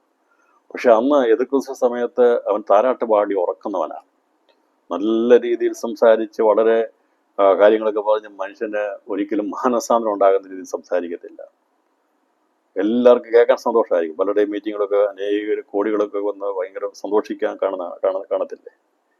അവിടെ മാനസാന്തരത്തിന്റെ സന്ദേശമല്ല, നരകാഗ്നിയെക്കുറിച്ചോ പാപത്തിന് വരുന്ന കാര്യങ്ങളെക്കുറിച്ചോ അല്ല അവർ പഠിപ്പിക്കുന്നത്, ചിന്തിക്കുന്നത്. അപ്പോൾ അങ്ങനെ കേൾക്കുമ്പോൾ നല്ല സുന്ദരമായിട്ട് ഉറങ്ങാൻ പറ്റും. അപ്പോൾ താരാട്ട് പാടി ഉറങ്ങുന്ന സാത്താന്റെ ഉപദേശം വരുന്നു. അത് എതിർക്രിസ്തുവിന്റെ പണ്ടത്തിന്റെ സമയത്താണ് വരുന്നത്. അവൻ അന്ന് മനുഷ്യന് ഉറങ്ങും. ഉറക്കത്തിന് വേണ്ടിയുള്ള, പക്ഷേ ദൈവനെ ഉണർത്തുന്നതാണ്. ഉണർത്തുക എന്ന് പറഞ്ഞാൽ കരയും, വേദനിക്കും, പ്രയാസമുണ്ടാകും. അതുകൊണ്ട് കഥ പറഞ്ഞത് അവൻ മനസ്സോടെ അല്ലല്ലോ മനുഷ്യപുത്രന്മാരെ ദുഃഖിപ്പിക്കുന്നത്. വിലാപങ്ങളുടെ പുസ്തകം ഞാനിങ്ങനെ ചിന്തിച്ചപ്പോൾ വിചാരിച്ചു, ദൈവം മനുഷ്യൻ നമ്മുടെ വ്യത്യാസം നമുക്കിവിടെ കാണാൻ സാധിക്കും. മനസ്സോടെ അല്ല ദൈവം മനുഷ്യപുത്രന്മാരെ ദുഃഖിപ്പിക്കുന്നത്. പക്ഷെ എന്നാൽ നമ്മളൊക്കെ മനുഷ്യരായിരിക്കും, നമ്മളൊക്കെ മനസ്സോടെയാണ് പലരും ദുഃഖിപ്പിക്കുന്നത്. ശരിയല്ലേ? വ്യത്യാസമാണ്. ദൈവം മനസ്സോടെ അല്ല നമ്മെ ആരും ദുഃഖിപ്പിക്കുന്നത്. ആർക്കും രോഗം ഇട്ടതൊന്നും പ്രശ്നം ഇട്ടതൊന്നും ബുദ്ധിമുട്ട്, അത് നമ്മുടെ നന്മയ്ക്ക് വേണ്ടി. പക്ഷെ എന്നാൽ ഈ മനുഷ്യൻ കൊടുക്കുന്ന ദുഃഖം മുഴുവനും അത് അറിഞ്ഞുകൊണ്ട് ദുഃഖിപ്പിക്കുകയാണ്. ഞാൻ കുഞ്ഞുങ്ങളെ വഴക്ക് പറയുമ്പോൾ അധ്യാപകർ സ്കൂളിൽ തല്ലുന്നതിനെ കുറിച്ചല്ല, അവര് മനസ്സോടെ അല്ല കുഞ്ഞിനെ തല്ലുന്നത്, നന്നാകാൻ വേണ്ടിയാ. ഇപ്പോൾ എംബോസ് എഴുതിക്കുന്ന, അല്ലെങ്കിൽ ക്ലാസ്സിന് വെളിയിൽ നിർത്തുന്നത്, അല്ലെങ്കിൽ വളരെ അച്ചടക്കം പഠിപ്പിക്കുന്നതൊക്കെ അവർ മനസ്സോടെയല്ല. അവർക്ക് എന്തെങ്കിലും സന്തോഷമുണ്ടോ? ഒരു കൊച്ചിനെ കൊണ്ട് എംബോസിഷൻ 100 പ്രാവശ്യം എഴുതിച്ചു, അല്ലെങ്കിൽ അവനെ വെളിയിറക്കി നിർത്തി, അല്ലെ ആൾക്കാരെ വിളിച്ചു പറയാൻ പറഞ്ഞു, കൊണ്ടുവരാൻ പറഞ്ഞു, അല്ലെ തല്ലി വഴക്ക് പറഞ്ഞു. ഇതൊക്കെ ശിക്ഷണം നല്ലതിന് വേണ്ടിയിട്ടാണ്. അത് ആവശ്യമുള്ള കാര്യമാണ്. ഞാൻ അതേ സംബന്ധമല്ല പറയുന്നത്. പക്ഷേ മനസ്സോടെ അല്ല ദൈവം മനുഷ്യപുത്രന്മാരെ ദുഃഖിപ്പിക്കുന്നത്. ദൈവത്തിന് അത് ചെയ്തേ മതിയാകുള്ളൂ. ഒരു നേഴ്സ് അല്ലെങ്കിൽ ഡോക്ടർ കുത്തിവെക്കുമ്പോൾ, ഇഞ്ചക്ഷൻ ചെയ്യുമ്പോൾ മനസ്സോടെ അല്ല അവർ ചെയ്യുന്നത്. അവന് വേദനിക്കട്ടെ നല്ല രീതിയിലല്ല, സൗഖ്യമാകാൻ വേണ്ടി. അതാണ് മനസ്സോടെ അല്ലല്ലോ. വേദനയുണ്ട്, ആ വേദനയുണ്ട്. നമ്മൾ വെറുതെ ഒരു സൂചി എടുത്ത് കുത്തുന്നതും അത് കുത്താണ്. പക്ഷെ ഒരു ഡോക്ടർ മരുന്ന് ഇഞ്ചക്ഷൻ ചെയ്യുമ്പോൾ ചെയ്യുന്നതും അത് വേദനയാണ്. പക്ഷെ അത് മനസ്സോടെ അവർ വേദനിക്കാൻ വേണ്ടി ചെയ്യുന്നില്ല, നമ്മുടെ നന്മയ്ക്ക് വേണ്ടിയിട്ടാണ്. ഞാൻ ബാക്കിയുള്ള കാര്യങ്ങളൊക്കെ ചിന്തിച്ചു കഴിഞ്ഞാൽ മറ്റുള്ളവർക്ക് ദുഃഖം വരുത്തക്കവണ്ണമാണ് അനേകരുടെ സംസാരവും. അത് അറിഞ്ഞുകൊണ്ടാണ്. അവൻ ദുഃഖിക്കട്ടെ, അവൻ കരയട്ടെ, അല്ലെങ്കിൽ അവൾ ദുഃഖിക്കട്ടെ, അവൾ പ്രയാസപ്പെടട്ടെ എന്നുള്ള നിലയിലാണ് മനുഷ്യൻ പരസ്പരം ചെയ്തുകൊണ്ടിരിക്കുന്നത്. അതാണ് വ്യത്യാസം. ദൈവം മനസ്സോടെ അല്ല മനുഷ്യപുത്രന്മാരെ ദുഃഖിപ്പിക്കുന്നത്. എന്നാൽ ലോകം ചെയ്യുന്നത് അറിഞ്ഞുകൊണ്ടാണ്, മനസ്സോടെയാണ്. അവർ കരയണം, അവർ അനുഭവിക്കണം, അതെനിക്ക് കാണണം എന്നുള്ള ചിന്തയോടെയാണ്. അവിടെയാണ് മനുഷ്യൻ്റെ ചിന്താഗതിയിൽ വന്ന വ്യത്യാസം, അല്ലേ? മറ്റൊരാളുടെ നാശം കാണാനായിട്ട്, അവർക്കത് തിന്മ വരാൻ വേണ്ടിയിട്ട്, അത് കാണുമ്പോൾ സന്തോഷിക്കാൻ വേണ്ടിയുള്ള മനോഭാവത്തെയാണ് നമുക്കിവിടെ അതാണ് ദൈവവും മനുഷ്യനും നമ്മൾ വ്യത്യാസം. ദൈവം ഒരിക്കലും നാം ദുഃഖിക്കുന്നത്, ദൈവം അത് മനസ്സോടെ അറിഞ്ഞുകൊണ്ട് ഇവൻ ദുഃഖിച്ചോട്ടെ എന്നുള്ളത്, ആ ദുഃഖത്തിൽ നിന്ന്, ആ പ്രയാസത്തിൽ നിന്ന് മാനസാന്തരം ഉണ്ടാകണം ഗുണമായി തീരണം. അത് ചില രോഗങ്ങൾ വന്നത്, ചില തടസ്സങ്ങൾ വന്നത്, ചില നഷ്ടങ്ങൾ വന്നത്, ചില പ്രയാസങ്ങൾ വന്നത്, ദീർഘനാൾ കരയേണ്ടി വന്നത് ദൈവം നമുക്ക് തന്നതാണ്. അതെന്തിനാണെന്നറിയാമോ? നമ്മെ അനുഗ്രഹിക്കാൻ വേണ്ടിയാ, നേരെയാകാൻ വേണ്ടിയാ, നാം ഗുണപ്പെടുവാൻ വേണ്ടിയാ, നാം സന്തോഷിക്കാൻ വേണ്ടിയാ, നിത്യത്തിൽ അനുഗ്രഹിക്കാൻ വേണ്ടിയാ ദൈവം തരുന്നത്. നല്ലത് മനസ്സോടെ അല്ല തന്നത്. നാം തന്നത് നമ്മളെ ഗുണീകരണത്തിന് വേണ്ടി, നന്മയ്ക്ക് വേണ്ടിയാണ് ദൈവം തരുന്നത്. എന്നാൽ മറുഭാഗത്ത് മനുഷ്യൻ ചെയ്യുന്നത് മുഴുവനും മനസ്സോടെ അറിഞ്ഞുകൊണ്ടാണ് മറ്റുള്ളവരെ വേദനിപ്പിക്കുന്ന. ദൈവമക്കളെ, നമ്മൾ അറിഞ്ഞുകൊണ്ട് ഒരു മനുഷ്യനെ പോലും വേദനിപ്പിക്കാൻ പാടില്ല. ഒരു മനുഷ്യനെ പോലും ദൈവത്തിൻ്റെ സ്വഭാവം നമ്മളിലുണ്ടാകണം. ക്രിസ്തുവിൻ്റെ സ്വഭാവമായി ഒരാളെ പോലും വാക്കുകൊണ്ടോ എന്തെങ്കിലും പ്രവൃത്തി കൊണ്ടോ അല്ല നമ്മൾ വേദനിപ്പിക്കേണ്ടത്. എന്നാൽ ഞാൻ പറഞ്ഞല്ലോ, പ്രാർത്ഥനയിൽ പങ്കെടുക്കാത്തവരെ വഴക്ക് പറയും. അതൊക്കെ ചെയ്യുന്നത് സ്നേഹമില്ലാത്തതുകൊണ്ടല്ല. അവരെയും ചിലപ്പോൾ പ്രാർത്ഥന തെറ്റ് വന്നാൽ അത് തെറ്റാണെന്ന് പറഞ്ഞു കൊടുക്കും, ശാസിക്കും. അങ്ങനെ പ്രാർത്ഥിക്കരുതെന്ന് പറയും. പ്രാർത്ഥിക്കുന്നവരെ മനഃപൂർവ്വമായിട്ട് ദുഃഖിപ്പിക്കാൻ വേണ്ടി പറയുന്നതല്ല, അതവർ മനസ്സിലാക്കാൻ വേണ്ടിയാണ്. അപ്പം അത് മറച്ചു വെക്കാൻ പറ്റാത്തതുകൊണ്ടാണ് കാര്യങ്ങളെ പരസ്യമായി വെളിപ്പെടുത്തുന്നത്. ഞാൻ പറഞ്ഞല്ലോ, അത് മനസ്സോടെ ഒരാൾ ദുഃഖിച്ചോട്ടെ, അവര് താഴ്മ അനുഭവിച്ചോട്ടെ, താഴ്ച അവര് വിഷമിക്കട്ടെ എന്ന രീതിയിലല്ല അത് ദൈവത്തിൻ്റെ ആത്മാവ് ചെയ്യുന്നതെന്ന് ഓർപ്പിക്കുന്നു. അപ്പം ഇതാണ് വ്യത്യാസം. ഞാൻ അതിലേക്ക് ഇന്ന് രാത്രി കൂടുതൽ പോകാൻ ആഗ്രഹിക്കുന്നില്ല. അപ്പം ഇവിടെ ഈ 11-ാം അധ്യായം വായിക്കുമ്പോൾ ഇവിടെ മനസ്സിലായല്ലോ. അപ്പം അത് സാധാരണ വന്ന് ഉറങ്ങുമ്പോൾ മനുഷ്യൻ ഉറക്കും. സാധാരണ കള്ളപ്രവാചകന്റെ ഉപദേശം കേട്ട് കഴിഞ്ഞാൽ എല്ലാവരും ഉറങ്ങിപ്പോവും എന്ന് പറഞ്ഞാൽ ഒരു പ്രശ്നവുമില്ല. പാപം ചെയ്താലൊക്കെ അതിനെല്ലാം നിയമപരമായിട്ടുള്ള സാധ്യതീകരണം അന്ന് എല്ലാറ്റിനുമുള്ള സൗകര്യം നൽകുമ്പോൾ മനുഷ്യൻ വിചാരിക്കും ഇതിനേക്കാൾ ഇനി എന്താ നല്ലത്, അല്ലേ? എന്താ നല്ലത്? എന്താ? എല്ലാ നിയമങ്ങളും അനുകൂലമാണ് പാപം ചെയ്യാനായിട്ട്. ഒരു പ്രശ്നവുമില്ല, ഒരു ബുദ്ധിമുട്ടും ഇല്ലെങ്കിൽ അതല്ലേ മനുഷ്യൻ ഇഷ്ടപ്പെടുകയുള്ളൂ. അതുകൊണ്ടാണ് അതിൻ്റെ പിന്നാലെ അനേകർ പോകുന്നത്. അന്നത്തെ സിസ്റ്റം, അന്നത്തെ ഗവൺമെൻറ്, അന്നത്തെ ഭരണം അഴിക്കാടാനുള്ള, പാപം ചെയ്യാനുള്ള സകലവിധ സ്വാതന്ത്ര്യം നൽകുന്നതായിരിക്കും. അതിൽ ഉറങ്ങിപ്പോവും മനുഷ്യൻ. എന്നാൽ അതാണ് ആ സമയത്തെക്കുറിച്ച് പറയുന്നത്. മനുഷ്യൻ ഉറങ്ങിയപ്പോൾ സാത്താൻ വന്ന് കള വിതച്ച് അങ്ങനെ അതിൽ പെട്ടുപോകുന്നതിനെ കുറിച്ചുകൂടെ 13-ാം അധ്യായത്തിൽ പറഞ്ഞിരിക്കുന്നത്. അത് ഒരു ഉപമയാണ്. കർത്താവ് പറഞ്ഞ ഉപമയെക്കുറിച്ച്, കളയുടെ ഉപമയെക്കുറിച്ച് പറഞ്ഞു. ആദ്യം വിത്ത് വിതയ്ക്കുന്നതിനെ കുറിച്ച് പറഞ്ഞു, അതിനുശേഷമായി കളയുടെ ഉപമ പറഞ്ഞു. അതിനുശേഷമായി കർത്താവ് വയലിൽ ഇടുന്നതിനെ കുറിച്ച് പറഞ്ഞതിൻ്റെ തുറന്ന് പറഞ്ഞിരിക്കുന്നത് ഇതിൻ്റെ 47. പിന്നെയും സ്വർഗ്ഗരാജ്യം കടലിൽ ഇടുന്നതും എല്ലാ വക മീനും പിടിക്കുന്നതുമായ വലിയൊരു വലയോട് സദൃശ്യം. നിറഞ്ഞപ്പോൾ അവർ അത് വലിച്ചു കരയ്ക്ക് കയറ്റി ഇരുന്നുകൊണ്ട് നല്ലത് പാത്രങ്ങളിൽ കൂട്ടിവെച്ചു, ചീത്ത എറിഞ്ഞു കളഞ്ഞു. അങ്ങനെ തന്നെ ലോകാവസാനത്തിൽ സംഭവിക്കും. ദൂതന്മാർ പുറപ്പെട്ട് നീതിമാന്മാരുടെ ഇടയിൽ നിന്ന് ദുഷ്ടന്മാരെ വേർതിരിച്ച് തീച്ചൊളിയിട്ട് കളയും. അവിടെ കരച്ചിലും ബലികടി ഉണ്ടാകും. അപ്പം ദൂതന്മാർ വേർതിരിച്ചെന്ന് പറഞ്ഞാൽ ദൂതന്മാരല്ല വേർതിരിക്കുന്നത്, ദൈവമാണ് വേർതിരിക്കുന്നത്. പക്ഷെ ഇവിടെ എങ്ങനെ കഥ ഉപമ പറഞ്ഞു, ഉപമയ്ക്കകത്ത് അങ്ങനെ പറയുള്ളൂ. പക്ഷെ അതിൻ്റെ യഥാർത്ഥമായ കാര്യം കർത്താവ് വെളിപ്പെടുത്തിയിരിക്കുന്നതാണ്. മത്തായി സുവിശേഷം 25-ാം അധ്യായം അതിൻ്റെ 31 മുതൽ. ഈ 31 മുതൽ പറഞ്ഞിരിക്കുന്ന കാര്യം അത് ദൈവം അത് വ്യക്തമായി പറഞ്ഞത്, അത് ഉപമയായിട്ട് പറഞ്ഞതല്ല, അത് സംഭവിക്കുന്ന കാര്യം. അപ്പോൾ അവിടെ പറഞ്ഞ ഉപമകളെല്ലാം എങ്ങനെയാണ് നിവൃത്തിയിരിക്കപ്പെടുന്നത് രണ്ടാമത്തെ വരവെങ്കിൽ നിന്ന് കർത്താവ് വെളിപ്പെടുത്തിയിരിക്കുകയാണ്. അവിടെ നീ വായിക്കുമ്പോൾ, ഈ ഭാഗം വായിക്കുമ്പോൾ മനസ്സിലാകും. ഉപമകൾ പറഞ്ഞു ദൂതന്മാർ വേർതിരിച്ചിട്ടുകളെ എന്നൊക്കെ പറഞ്ഞിരിക്കുന്നു. പക്ഷെ ഇത് അന്നേരം തന്നെ പറയും ദൂതന്മാരാണ് പോയി ഇവരെ വേർതിരിച്ചിടുന്നത്, കളകളായി കിട്ടാൻ ദൈവമാണ് ഇതെല്ലാം ചെയ്യേണ്ടത്. പക്ഷെ അത് ഉപമയായിട്ട് പറഞ്ഞപ്പോൾ കോമൺ ആയിട്ട് പറഞ്ഞു. പക്ഷെ എന്നാൽ അതെങ്ങനെയാണ് സംഭവിക്കുന്നുള്ളതിൻ്റെ വ്യക്തതയാണ് കർത്താവ് രേഖപ്പെടുത്തുന്നത്. ഇപ്പോൾ വേദപുസ്തകം വചനം പഠിക്കുമ്പോൾ ഇതെല്ലാം കൂടെ ഒരുമിച്ച് വെച്ച് ചേർത്ത് പഠിച്ചാൽ നമുക്കതിൻ്റെ വ്യക്തത മനസ്സിലാക്കാൻ സാധിക്കും. ഇനി ഈ ഭാഗം 25-ാം അധ്യായം 31 മുതൽ അതിൻ്റെ 46 വരെയുള്ള വാക്യങ്ങൾ വായിക്കുമ്പോൾ നമ്മൾ വായിച്ച ഉപമകളോടുള്ള ബന്ധത്തിൽ പറഞ്ഞ കാര്യങ്ങളാണ് ഇവിടെ രേഖപ്പെടുത്തിയിരിക്കുന്നത്. അതിനകത്ത് ചില സംശയങ്ങൾ നിങ്ങൾക്ക് വരും. ആ സംശയത്തെ ദൂരീകരിച്ച് ഞാൻ വേഗത്തിൽ ഈ ഭാഗം പഠനം അവസാനിപ്പിക്കാം. അപ്പം അത് ഇനി ബൈബിൾ ഉപമകൾ വായിച്ച് മനസ്സിലാക്കിയാൽ ഇത് സംബന്ധമായി ഇനി അധികം വെളിപ്പെടുത്തേണ്ട ആവശ്യമില്ല. ഇനി ഇത് വായിച്ചൊന്ന് മനസ്സിലാക്കിയാൽ മതി. എന്താണ് ഈ മഹത്വത്തിന് സിംഹാസനം ഭാഗം നടക്കുന്ന അന്നത്തെ മനുഷ്യരുടെ അന്ത്യന്യായവിധിയെക്കുറിച്ചുള്ള, ജീവനോടിരിക്കുന്ന അന്ത്യന്യായവിധിയെക്കുറിച്ച് മനസ്സിലാക്കാൻ സാധിക്കും. സകല ജാതികളെയും അവൻ്റെ മുമ്പിൽ കൂട്ടും എന്ന് പറഞ്ഞ പല പൊക്കുന്ന ജോലിയൊക്കെ ദൂതന്മാർക്ക് കൊടുത്തിരിക്കുക.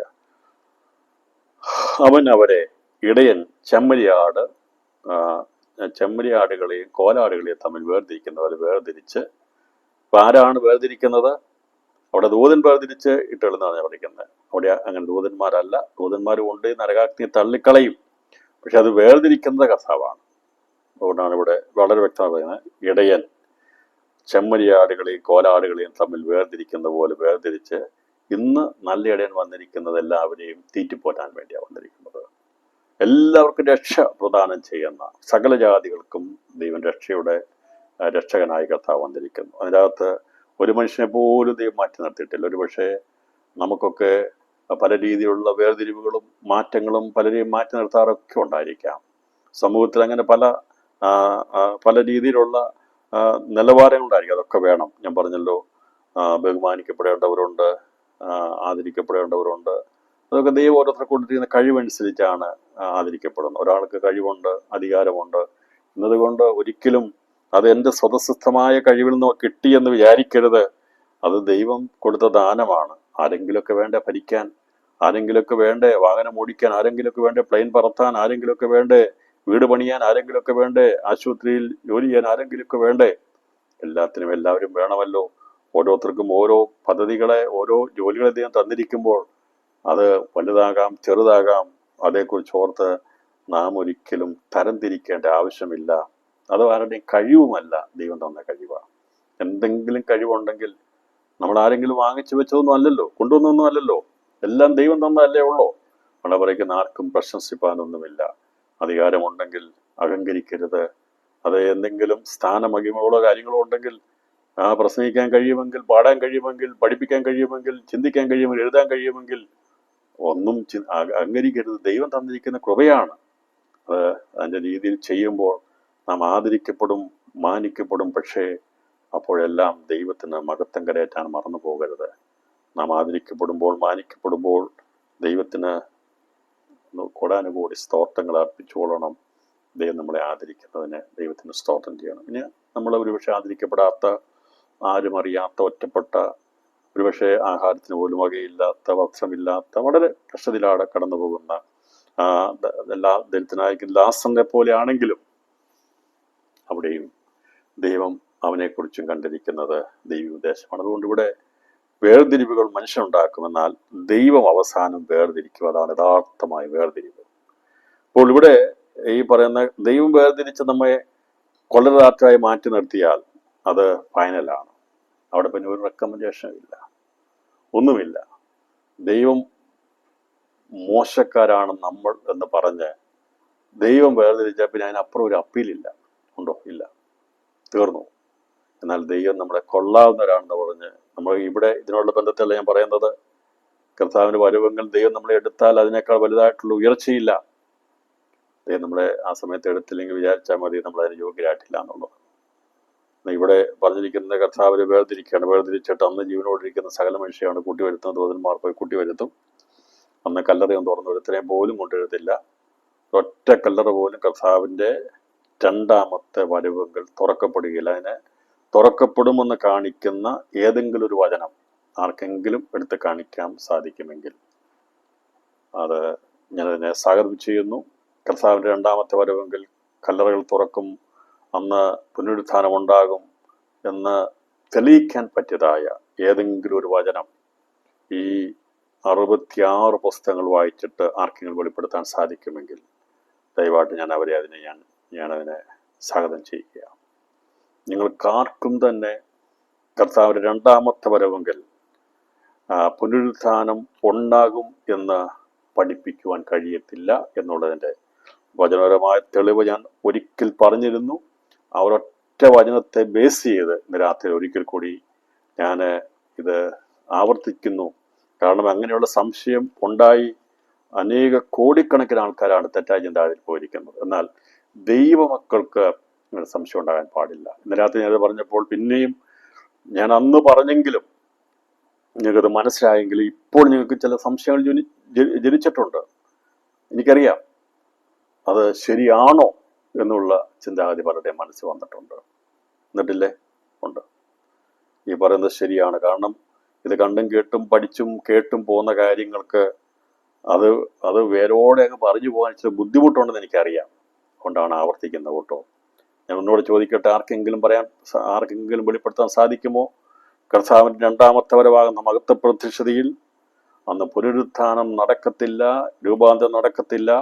അന്ന് ജീവനോടിരിക്കുന്ന മനുഷ്യരെ മാത്രമാണ് കൂട്ടിച്ചേർക്കുന്നതെന്ന് അത് വളരെ തറപ്പിച്ചും ആധികാരികമായിട്ട് പറയുമ്പോൾ അതങ്ങനെ അല്ല എന്ന് തെളിയിക്കാൻ ആരെങ്കിലും ഉണ്ടെങ്കിൽ അവരെ ഞാൻ സ്വാഗതം ചെയ്യുന്നു.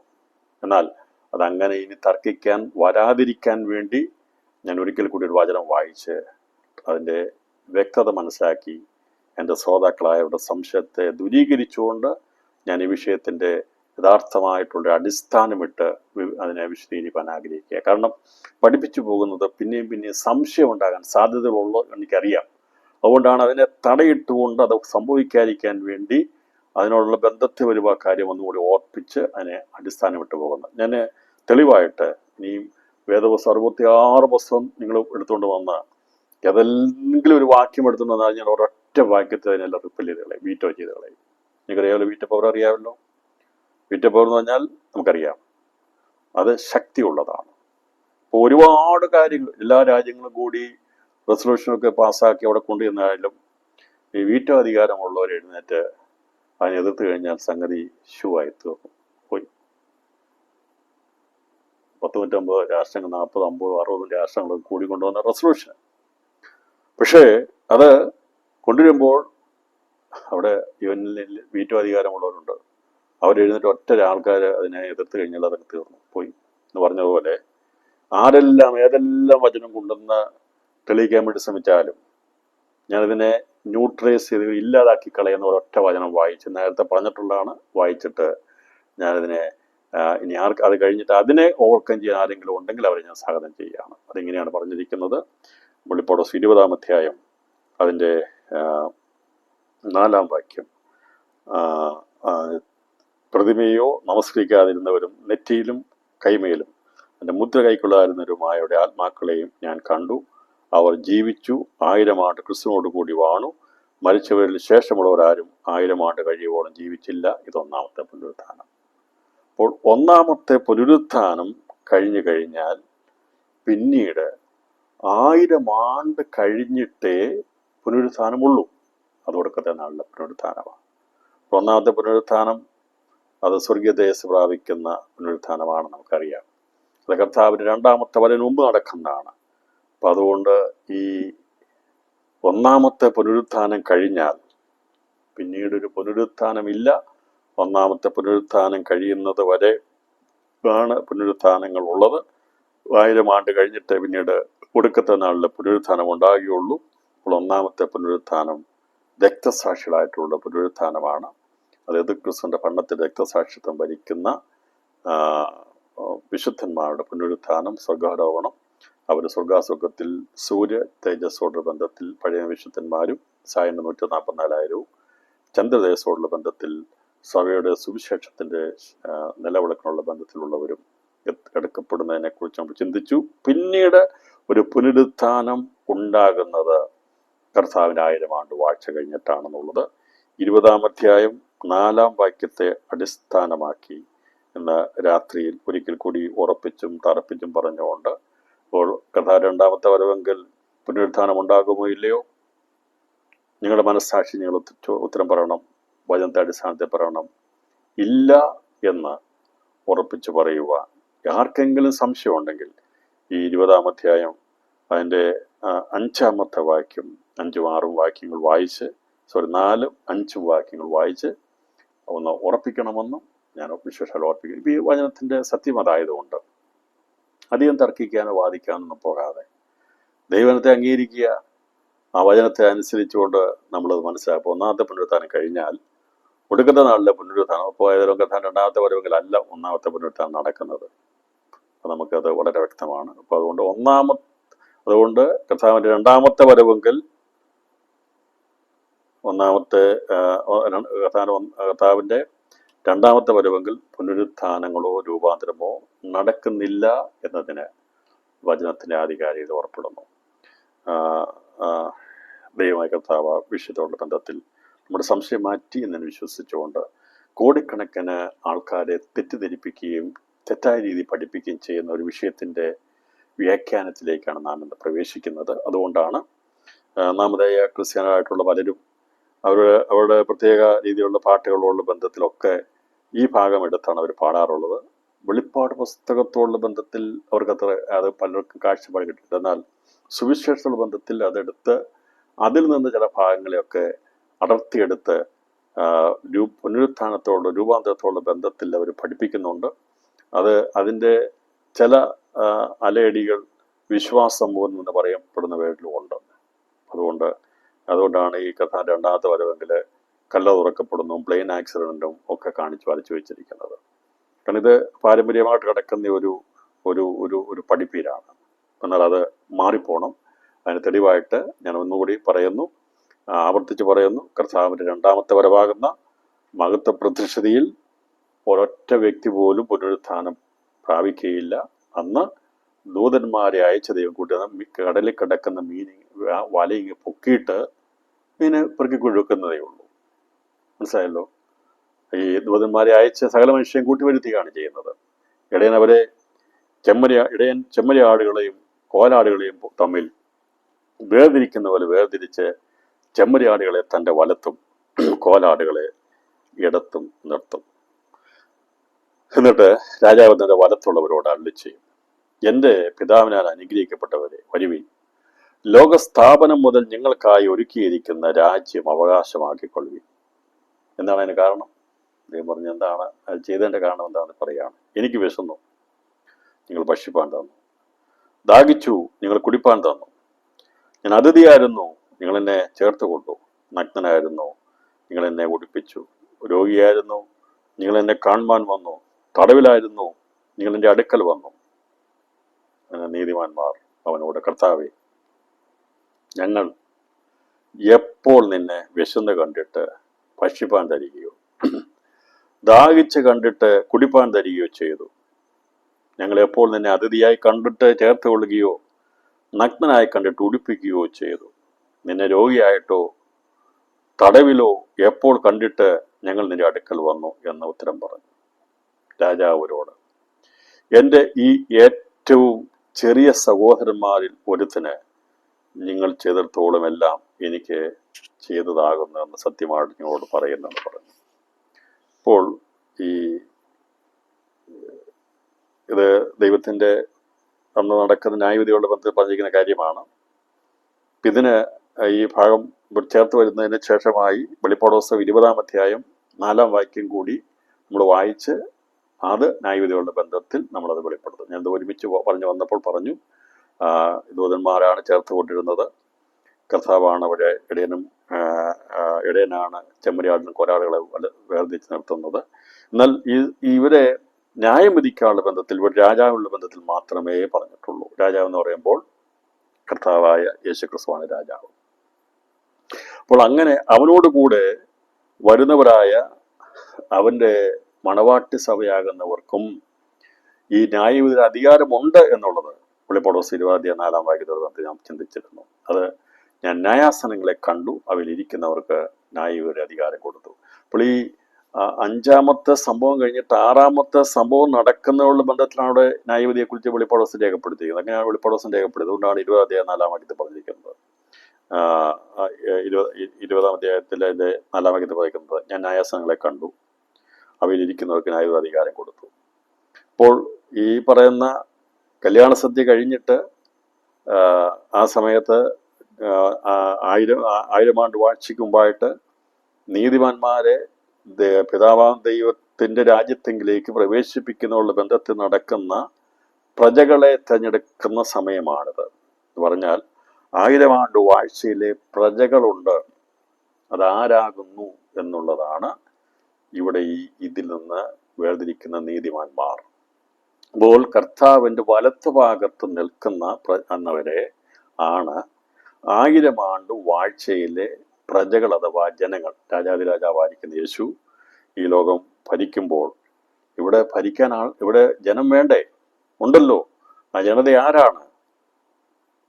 അത് പുനരുത്ഥാനം പ്രാപിച്ചു വരുന്ന വിശുദ്ധന്മാരല്ല. അന്നിവിടെ സാധാരണ നിലവാരത്തിൽ മനുഷ്യരായിരിക്കുന്നവരാണ് 1000 ആണ്ട് വാഴ്ചയിലേക്ക് പ്രവേശിക്കുന്ന പ്രജകൾ. ഈ സംശയം മാറിയല്ലോ. ഇപ്പോൾ ആരൊക്കെയാണ് എന്തൊക്കെയാണെന്നുള്ളതിൻ്റെ നമ്മൾ വെളിപ്പെടുത്താൻ പോവുകയാണ്. കർത്താവിനോട് കൂടെ വരുന്ന മണവാട്ടി സഭയുണ്ട്. അവനോട് കൂടെ വരുന്ന തേജസ്സിൻ്റെ ഗണങ്ങളിൽപ്പെട്ട വിശുദ്ധന്മാർ കൂടെയുണ്ട്. അവർ കർത്താവായിട്ട് എപ്പോഴും ഒരുമിച്ച് അവൻ്റെ നഗരത്തിലും വിശുദ്ധ മന്ദിരത്തിലുമായിട്ട് അവരെപ്പോഴും അവനോടുകൂടെ സഞ്ചരിക്കുന്നവരാണ്. 68 സംഖ്യയിൽ നമ്മൾ വായിച്ചിരുന്നു. അങ്ങനെ കർത്താവിന് പോകുന്ന എല്ലാ സ്ഥലങ്ങളിലും അവർ പുറപ്പെടും. അവർ യാത്ര പുറപ്പെട്ടുകൊണ്ടിരിക്കുന്നവരാണ്. ഇവരാരും പ്രജകളല്ല. 1000 ആണ്ട് വാഴ്ചയിലെ പ്രജകളായി തീരാൻ വേണ്ടി അല്ല മണവാട്ടി സഭയെ കണ്ടിരിക്കുന്നത്. ആണോ? അല്ല. ആരാണ് അന്നത്തെ പ്രജകൾ? ആരാണ്? ഗോതമ്പായി വേർതിരിച്ചെടുക്കുന്നവർ. കളകളെല്ലാം കെട്ടി തീച്ചൊളിയിട്ട് കളയുന്നതിനുള്ള ബന്ധത്തിൽ നടക്കുന്ന സമയത്താണ് ഈ കളയും ഗോതമ്പും തമ്മിൽ വേർതിരിക്കുകയാണ്. ഇപ്പോൾ 1000 ആണ്ട് വാഴ്ചയിലെ പ്രജകൾ ആരാണ്, അന്നത്തെ ജനം ആരാണ് എന്ന് ആർക്കെങ്കിലും സംശയമുണ്ടെങ്കിൽ രാത്രിയിൽ ആ സംശയം മാറണം. അത് വലത്ത് ഭാഗത്ത് നിൽക്കുന്ന ചെമ്മരിയാടുകളാണ് 1000 ആണ്ട് വാഴ്ചയിലെ പ്രജകളായി 1000 ആണ്ട് വാഴ്ചയിൽ വസിക്കുന്ന, അവർ ഭൂമിയിൽ ജീവിക്കുന്നത്. അവരെയാണ് ഇവിടെ പറഞ്ഞിരിക്കുന്നത്, എൻ്റെ പിതാവിനാൽ അനുഗ്രഹിക്കപ്പെട്ടവരെ നിങ്ങൾ വരുവീൻ, ലോകസ്ഥാപനം നിങ്ങൾക്കായി ഒരുക്കിയിരിക്കുന്ന രാജ്യം അവകാശമാക്കിക്കൊള്ളുവീനെന്ന് പറഞ്ഞിരിക്കുന്നത്. ഇതാരാണെന്നുള്ളത് വ്യക്തമാണ്. ഇന്ന് ജീവിച്ചിരിക്കുന്നവരെ കുറിച്ചല്ല പറയുന്നത്. അതന്ന് കർത്താവ് വന്ന് ഇവിടെ തെറ്റിദ്ധരിക്കപ്പെടുന്നത് ഈ അന്ന് പുനരുത്ഥാനം നടന്നവരെ വലത്തുമിടത്തും നിർത്തും. അന്നേരം സകല മനുഷ്യരെയും, ആദം മുതലുള്ള മനുഷ്യരെ എല്ലാവരെയും കൊണ്ടുവന്ന് കഴിഞ്ഞിട്ട് അവിടെ ന്യായം വിധിക്കുന്നത് ഒരു ന്യായവിധിയാണ് എന്നുള്ളതാണ് പലരും ധരിച്ചു വെച്ചിരിക്കുന്നത്. അത് ശുദ്ധാബദ്ധമാണ്. അതാര് ഫോളോ ചെയ്താലും അത് വചനപരമായിട്ട് തെറ്റാണ്. കാരണം 1000 ആണ്ട് വാഴ്ചയിൽ ജനനവും മരണവുമുണ്ട്. പുനരുത്ഥാനം പ്രാപിക്കുന്നവർക്ക് ദൈവമക്കളായി തീർന്നു കഴിഞ്ഞാൽ, തേജസ് പ്രാപിച്ചു കഴിഞ്ഞാൽ അവരുടെ ഇടയിൽ ജനനമില്ല, മരണമില്ല, അവർ ദൂതതുല്യരായി മാറുന്നു എന്ന് കർത്താവ് പറഞ്ഞിരുന്നു. അതുകൊണ്ടാണ് കർത്താവിനോട് അവർ സംശയം ചോദിച്ചത്, പുനർജന്മത്തിൽ ആരുടെ ഭാര്യയാകും ചോദിച്ചു. കർത്താവ് പറഞ്ഞു, അവർ വിവാഹത്തിന് കൊടുക്കുകയില്ല, വിവാഹം കഴിക്കുകയുമില്ല, അവർ ദൈവപുത്ര തുല്യന്മാരും ദൂതതുല്യരുമായെന്ന് പറഞ്ഞു. അപ്പോൾ അവരൊറ്റ ചിന്താഗതി വെച്ച് കഴിയുമ്പോൾ തന്നെ ഇവരാരും പുനരുത്ഥാനം പ്രാപിച്ച് തേജസ് പ്രാപിച്ചവരോ പുനരുത്ഥാന ശരീരങ്ങളോ ഉള്ളവരല്ല. പുനരുത്ഥാനം പ്രാപിച്ചവർക്ക് വിവാഹം കഴിക്കാനോ കുട്ടികളെ ജനിപ്പിക്കുവാനോ അങ്ങനെയുള്ള ഒരു കാര്യങ്ങളും സാധിക്കത്തില്ല. എന്നാൽ മരിക്കാൻ കഴിയത്തില്ല. എന്നാൽ 1000 ആണ്ട് വാഴ്ചയിൽ ജനനമുണ്ട്, മരണമുണ്ട്. അത് ഉള്ളത് കൊണ്ട് സാധാരണ മനുഷ്യരെയാണ് ഈ ഇടത്തും വലത്തുമായിട്ട് നിർത്തുന്നത്. അതിൽ വലത്തുള്ളവരെയാണ് ഈ പറയുന്ന പ്രജകളായിട്ട് കർത്താവ് ദൈവരാജ്യത്തേക്ക് പ്രവേശിപ്പിക്കുന്നത് എന്ന് ഞാൻ പ്രാരംഭത്തിൽ പറയാൻ കാരണം, ഈ പറയുന്ന ന്യായവിധിയോടുള്ള ബന്ധത്തിൽ കർത്താവ് വലത്തുള്ളവരോട് ചോദിക്കുമ്പോൾ അവരതിനെല്ലാം ഉത്തരം പറയുന്നുണ്ട്. അവർ തന്നെ വണ്ടടിക്കുക, യേശുവിനെ നമ്മൾ കണ്ടിട്ടില്ലല്ലോ, യേശുവിനൊന്നും ചെയ്തിട്ടില്ലല്ലോ. ശരിയാ, അന്ന് ആർക്കാണ് അവർ ചെയ്തതെന്ന് കർത്താവ് പറയുകയാണ്. അതിന് നീതിമാന്മാരനോട്, കർത്താവേ, ഞങ്ങൾ എപ്പോൾ നിന്നെ വിശന്ന് കണ്ടിട്ട് ഭക്ഷിപ്പാൻ തരികയോ ദാഹിച്ച് കണ്ട് കുടിപ്പാൻ തരികയോ ചെയ്തു? ഞങ്ങൾ എപ്പോൾ നിന്നെ അതിഥിയായി കണ്ടിട്ട് ചേർത്ത് കൊള്ളുകയോ? എന്നിട്ട് കർത്താവ് പറയുകയാണ്, എൻ്റെ ഈ ഏറ്റവും ചെറിയ സഹോദരന്മാരിൽ ഒരുത്തന് നിങ്ങൾ ചെയ്തതോളം എല്ലാം എനിക്ക് ചെയ്ത എന്ന് ഞാൻ സത്യമായിട്ട് നിങ്ങളോട് പറയുന്നത് അല്ല ചെയ്യും. അപ്പം ഇത് ആരെ ചൂണ്ടിക്കാട്ടിയ കർത്താവ് പറയുന്നത്? ആരെ ചൂണ്ടിക്കാട്ടിയ പറയുന്നത്? ആരെയാ ചൂണ്ടിക്കാട്ടുന്നത്? എൻ്റെ ഈ ഏറ്റവും ചെറിയ സഹോദരന്മാരിൽ ഒരുത്തന് അല്ല, അല്ല, ഇസ്രായേലിനെ അല്ല, എൻ്റെ ഏറ്റവും ചെറിയ സഹോദരന്മാരിൽ ഒരുത്തന് നിങ്ങൾ ചെയ്തു നോക്കി. സഹോദര ബന്ധത്തിൽ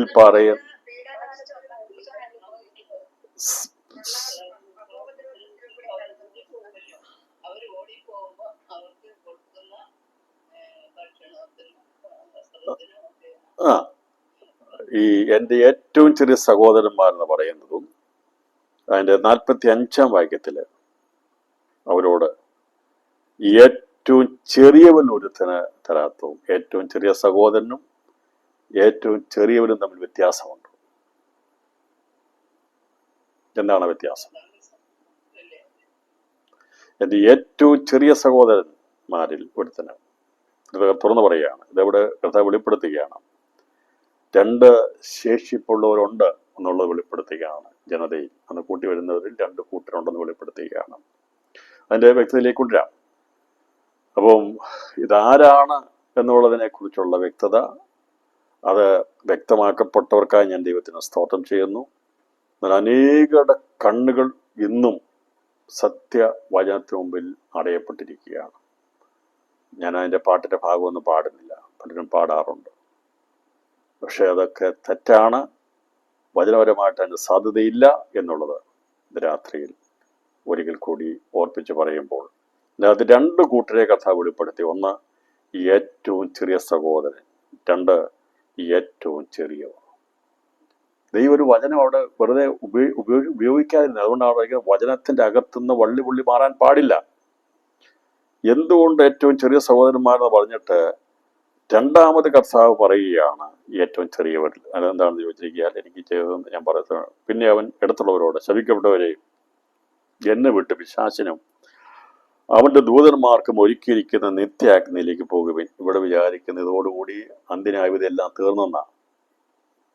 തീർന്നിട്ടില്ല എന്ന് പറഞ്ഞാൽ ഈ അന്ന് ജീവനോടിരിക്കുന്ന എല്ലാവരുടെ അന്ത്യന്യായവിധി അവിടെ നടക്കുക. അതുകൊണ്ടുകൊണ്ട് അന്ത്യന്യായവിധി എല്ലാം തീർന്നില്ല. മരിച്ചുപോയവർ കിടപ്പുണ്ട്, അതേക്കുറിച്ച് നമ്മൾ പഠിക്കും. ഇപ്പോൾ ഇവിടെ നടക്കുന്നത് ജീവനോടിരിക്കുന്നവരുടെ, അതാണ് ജീവനുള്ളവർക്കും മരിച്ചവർക്കും ന്യായം വിധിക്കുന്നത് പറയുന്നത്. ജീവികൾക്കും മരിച്ചവർക്കും. ജീവികൾ എന്നുള്ളത് അത് മനസ്സിലാകാത്തത് കൊണ്ട് അവർ എഴുതിപ്പോയതാണ്. അതിൻ്റെ യഥാർത്ഥമായ ട്രാൻസ്ലേഷൻ ജീവികൾക്കും മരിച്ചവർക്കും ന്യായം നടത്തുക എന്നതിൻ്റെ അർത്ഥം ജീവനോടിരിക്കുന്നവർക്കും മരിച്ചവർക്കും ന്യായം നടത്തുന്നതിനെ കുറിച്ചാണ് പറഞ്ഞിരിക്കുന്നത്. ഇതൊരു വളരെ കൺഫ്യൂഷൻ ആയിട്ടുള്ള വിഷയമാണ്. നിങ്ങളത് പെട്ടെന്ന് അത് മനസ്സിലാക്കിയെടുക്കാമെന്ന് വിചാരിക്കരുത്. അന്ത്യന്യായവിധിയെക്കുറിച്ച് കാര്യം മനസ്സിലാക്കണം. നമ്മൾ വേഗത്തിൽ അത് മനസ്സിലാക്കി അങ്ങനെ പെട്ടെന്ന് ചിന്തിക്കാൻ പറ്റത്തില്ല. ഇത്രയും ഞാൻ പറയട്ടെ, വർഷങ്ങളോളം ഒരുപാട് ബൈബിൾ പഠിക്കുന്ന എത്രയോ പണ്ഡിതന്മാരാണ്. നിരവധി പുസ്തകങ്ങൾ റെഫർ ചെയ്യുന്നവരാ, പഠിക്കുന്നവരാ, അല്ലാതെ അവരാരും പഠിക്കാത്തവരല്ല. ഒരുപാട് സമയം ഇതിനു വേണ്ടി ഒഴിഞ്ഞു വെച്ച് പഠിക്കുന്നവരാ. പക്ഷേ എത്ര പഠിച്ചാലും പരിശുദ്ധാത്മാവ് അതിൻ്റെ സത്യം വെളിപ്പെടുത്തുന്നില്ല എങ്കിൽ നമ്മൾ എത്ര PhD എടുത്താലും ഒരു പ്രയോജനമില്ല.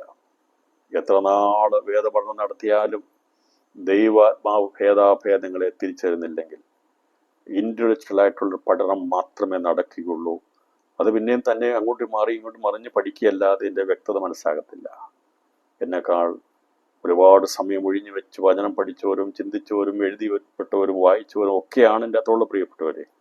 അത് രാത്രിയിൽ ഞാൻ വളരെ താഴ്മയോടെ പറയട്ടെ, നമ്മുടെ ബുദ്ധിക്ക് വെച്ച് പഠിച്ചാൽ ഇത് മനസ്സിലാകത്തില്ലെന്നാൽ ദൈവാത്മാവ് വെളിപ്പെടുത്തി തന്നാൽ വളരെ എളുപ്പമാണ്. അതുകൊണ്ടാണ് ഇത് പഠിച്ചവര്, ഇത് പഠിപ്പിക്കുന്നവർ, പാടുന്നവര് മോശക്കാരല്ല, അവർ പഠിക്കാത്തവരല്ല, ചിന്തിക്കാത്തവരല്ല, വചനം വായിക്കാത്തവരോ മനസ്സിലാക്കാത്തവരോ സമ്മതവസ്ത്രം പഠിക്കാത്തവരോ അല്ല. പക്ഷേ ഇത് ജ്ഞാനികൾക്കും വിവേകികൾക്കും മറച്ചു വെച്ചിരിക്കുന്ന മർമ്മമാണ്. അപ്പം അതുകൊണ്ടാണ് ഒരു ശിശുവിനെ പോലെ താഴ്മയോടെ നമുക്കൊന്നും അറിയത്തില്ല കർത്താവേ എന്ന് പറഞ്ഞുകൊണ്ട് ദൈവത്തിൻ്റെ അടുത്ത് നമ്മളെ എപ്പോഴും മനസ്സിലാക്കി തരത്തുള്ളൂ. ഇവിടെ ഈ പറഞ്ഞിരിക്കുന്ന കർത്താവ് പറയും ഏറ്റവും ചെറിയവരിൽ ആരെയാണ് കർത്താവ് കാണിക്കുന്നത്? ഇവിടെ 2 കൂട്ടർ നിൽക്കുന്നുണ്ട്. ഒന്ന് നമുക്കറിയാം, കർത്താവിൻ്റെ കൂടെ വരുന്ന വിശുദ്ധന്മാർ, അവര് ദൈവത്തോടു കൂടെ സിംഹാസനത്തിരിപ്പാൻ അധികാരമുള്ള മണവാട്ടി സഭയുണ്ട്. അപ്പം അതിനുള്ള തെളിവ് നമ്മൾ തെളിയിക്കണം. കർത്താവിൻ്റെ കൂടെ നമ്മൾ അവനോടുകൂടി ഇരിക്കും എന്നുള്ളതിൻ്റെ തെളിവുണ്ട്. അവനോടുകൂടി ഇരിക്കാൻ അധികാരമുള്ളവരാണ്. മത്തായി സുവിശേഷം 19-ാം അധ്യായം 28-ാം വാക്യത്തിൽ കർത്താവ് പറഞ്ഞു, ഇസ്രായേൽ ഗോത്രങ്ങൾ 12 നിങ്ങൾ ന്യായം വിധിക്കുമെന്ന് കർത്താവ് 12 അപ്പോസ്തലന്മാരോട് പറഞ്ഞതിൽ യൂദ ഒഴികെയുള്ള മത്യാസ് ഉൾപ്പെടെയുള്ളവരാണ്. അതിൻ്റെ 1 കൊരിന്ത്യർക്കെതിരെ 6-ാം അധ്യായം 23-ാം വാക്യത്തിൽ 2-3 വാക്യങ്ങൾ വായിക്കുമ്പോൾ 1 കൊരിന്ത്യർ 2-3 വാക്യങ്ങൾ പറഞ്ഞിരിക്കുന്നത് പ്രകാരമാണ്. അതിൻ്റെ അകത്തൊക്കെ ഞാൻ പല ആവർത്തി പറഞ്ഞിട്ടുള്ളതാണ്. നിങ്ങൾ ലോകത്തെ ന്യായം വിധിക്കും എന്ന് നിങ്ങൾ അറിയുന്നില്ലയോ? എന്നിട്ട് പറയുകയാണ്, നിങ്ങൾ ദൂതന്മാരെ ന്യായം വിധിക്കുമെന്ന് അറിയുന്നില്ലയോ എന്ന് ചോദിച്ചു. രണ്ട് സന്ദർഭങ്ങളാണ്, ഒരുമിച്ചെടുത്ത് പഠിക്കരുത്. എന്ന ഇസ്രായേലിനെ 12 ഗോത്രനെ ന്യായം വിധിക്കുന്നത്, ലോകത്തെ ന്യായം വിധിക്കുന്നത്, ദൂതന്മാരെ ന്യായം വിധിക്കുന്നത്. നമ്മൾ നോക്കുമ്പോൾ ഇതെല്ലാം ന്യായവിധിയല്ലേ. ഇപ്പോൾ അവിടെ ഒരു ന്യായവിധി നടക്കുകയല്ലേ, അപ്പോൾ അത് ഒരുമിച്ചാണോ? അന്ന് ഒറ്റ ദൂതനെ പോലും ന്യായം വിധിക്കത്തില്ല. ന്യായം വിധിക്കുന്നുണ്ടോ? ഇല്ല. എന്നാൽ 1 കൊരിന്ത്യർക്ക് ലേഖനം 6-ാം അധ്യായം 2-ാമത്തെ വാക്യം 2-3 വാക്യം വായിക്കാം. നിങ്ങൾ ലോകത്തെ വിധിക്കുമെന്ന് അറിയുന്നില്ലയോ? ലോകത്തെ നിങ്ങൾ വിധിക്കുമെങ്കിൽ ഏറ്റവും ചെറിയ സംഗതികളെ വിധിപ്പാൻ നിങ്ങൾ അയോഗ്യരോ? നാം ദൂതന്മാരെ വിധിക്കും എന്ന് നിങ്ങൾ അറിയുന്നില്ലയോ? അയ്യോ, അപ്പോൾ ദൂതന്മാരെ ഒന്നും വിധിക്കുന്നില്ലല്ലോ. ഉണ്ടോ? മഹത്വ സിംഹാസനം മുമ്പാകെ ദൂതന്മാരെ വിധിക്കുന്നുണ്ടോ? ഇല്ല. ഇടത്തും വലത്തും അല്ലേ ആൾക്കാരെ നിർത്തുന്നുള്ളൂ? മനുഷ്യരെയല്ലേ വിധിക്കുന്നുള്ളൂ? ഒരൊറ്റ ദൂതനെങ്കിലും അവിടെ കൊണ്ടുവന്ന് വിധിക്കുന്നുണ്ടോ? ഉണ്ടോ? ഇതിനുമ്പ് ഉത്തരം പറഞ്ഞവർ പറയണം. ഇതിനു മുമ്പ് എന്നോട് ഞാൻ ചോദിച്ചപ്പോൾ പറഞ്ഞ ആൾക്കാരെ പറഞ്ഞാട്ടെ. ഈ മഹത്വ സിംഹാസനം മുമ്പാകെ ദൂതന്മാരെ വിധിക്കുന്നുണ്ടോ? പ്ലീസ് ഓപ്പൺ ചെയ്ത് പറഞ്ഞു, കുഴപ്പമില്ല. വചനം പഠിക്കുമ്പോൾ എല്ലാം പഠിക്കണം. എല്ലാ വചനങ്ങളെയും നമ്മൾ ഓർത്ത് പഠിക്കണം. അതെങ്കിൽ മാത്രമേ അതിന്റെ വ്യത്യസ്തം മനസ്സിലാകുമ്പോൾ. ഈ 1 കൊരിന്ത്യർക്ക് 6-ാം അധ്യായം 2-3 വാക്യം വായിക്കുന്നത്, വിശുദ്ധന്മാർ ലോകത്തെ വിധിക്കും എന്ന് അറിയുന്നില്ലയോ? ലോകത്തെ നിങ്ങൾ വിധിക്കുമെങ്കിൽ ഏറ്റവും ചെറിയ സംഗതികളെ വിധിപ്പാൻ നിങ്ങൾ അയോഗ്യരോ? നാം ദൂതന്മാരെ വിധിക്കുമെന്ന് നിങ്ങൾ അറിയുന്നില്ലയോ? അയ്യങ്ങൾ അത്രയധികം. നമ്മളെപ്പോഴാണ് ദൂതന്മാരെ വിധിക്കുന്നത്? ദൈവസഭ, മണവാട്ടി സഭ എന്ന ദൂതന്മാരെ വിധിക്കുന്നത് ഏത് ന്യായവിധിയില?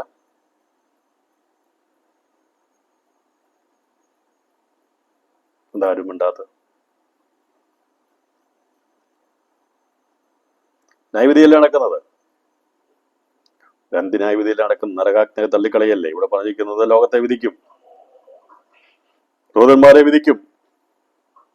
ദൂതന്മാരെ വിധിക്കുന്നത് അപ്പോഴല്ല, അത് ഒടുക്കത്തെ നാളിലാണ്. അതിൻ്റെ തെളിവോട് ഞാൻ പറയാതെ പഠിക്കും, നമ്മൾ പഠിക്കും. പക്ഷേ ഇവിടെ സംശയം മാറാൻ വേണ്ടി ഞാനത് 20-ാം അധ്യായത്തിലെ ഭാഗം കൂടി എടുക്കാം. 20-ാം അധ്യായത്തിന്റെ പറഞ്ഞിരിക്കുന്നത്, പുസ്തകം സമുദ്രം തന്നെയുള്ളവരെ മരിച്ചവരെ ഏൽപ്പിച്ചു കൊടുത്തു. 20-ന്റെ 13 മരണവും പാതാളവും തങ്ങൾ ഏൽപ്പിച്ചു കൊടുത്തു മരിച്ചവരെ. മരണവും പാതാളവും ഏൽപ്പിച്ചു കൊടുക്കുന്നത് ഒടുക്കത്തെ നാളിലാണ്. അന്നാണ് ദൂതന്മാരെ വിധിക്കുന്നത്. ഒരൊറ്റ വാക്യമേ എഴുതിയിട്ടുള്ളൂ, ദൂതന്മാരെ വിധിക്കും. പക്ഷേ ഈ ദൂതന്മാരെ വിധിക്കും എന്ന് പറഞ്ഞാൽ അത് വ്യാഖ്യാനിക്കണമെങ്കിൽ ഈ വെളിപ്പാട് കുറിച്ച് പഠനം ഉണ്ടായിരിക്കണം. ഒടുക്കത്തെ നാളിലെ പുനരുത്ഥാനത്തെ കുറിച്ച് മനസ്സിലാകണം.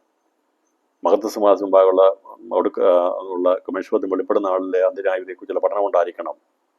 ഇത് സംബന്ധമായിട്ട് വെളിപ്പാട് പുസ്തകം ഞാൻ പഠിപ്പിച്ച ശേഷമായി, ക്ലാസ് എടുത്ത് പുസ്തകം എഴുതിയ ശേഷമായി അന്ത്യന്യായവിധി എന്നൊരു പുസ്തകം ഞാൻ എഴുതിയിരുന്നു. അത് സംബന്ധമായത് ഇംഗ്ലീഷിൽ ട്രാൻസ്ലേഷൻ ചെയ്തിരുന്നു. എല്ലാ പ്രിയപ്പെട്ടവരും പുസ്തകം എന്നെ സ്നേഹിക്കുന്ന പലരും വാങ്ങിച്ചുകൊണ്ട് പോയിട്ടുണ്ട്. പക്ഷേ എനിക്കൊരു കാര്യം മനസ്സിലായി, അതിൻ്റെ ഒരു പേജ് പോലും ആരും വായിച്ചിട്ടില്ല എന്നുള്ളത്. അതുകൊണ്ട് ദയവായിട്ട് അടുത്ത ഫാമിലി കോൺഫറൻസ് വരുമ്പോൾ വേണ്ടാത്ത പുസ്തകം എല്ലാം തിരിച്ചു തരണം. ഒരു റിക്വസ്റ്റ്, ഞാൻ പൈസ തരാം. ആരെങ്കിലും എന്നെ സ്നേഹിച്ച പുസ്തകം വാങ്ങിച്ചിട്ടുണ്ടെങ്കിൽ അത് വെറുതെ വെച്ചുകൊണ്ടിരിക്കരുത്. നിങ്ങളെ തിരിച്ചു തരാമെങ്കിൽ ഞാൻ ആ പുസ്തകത്തിന് പൈസ തരാം.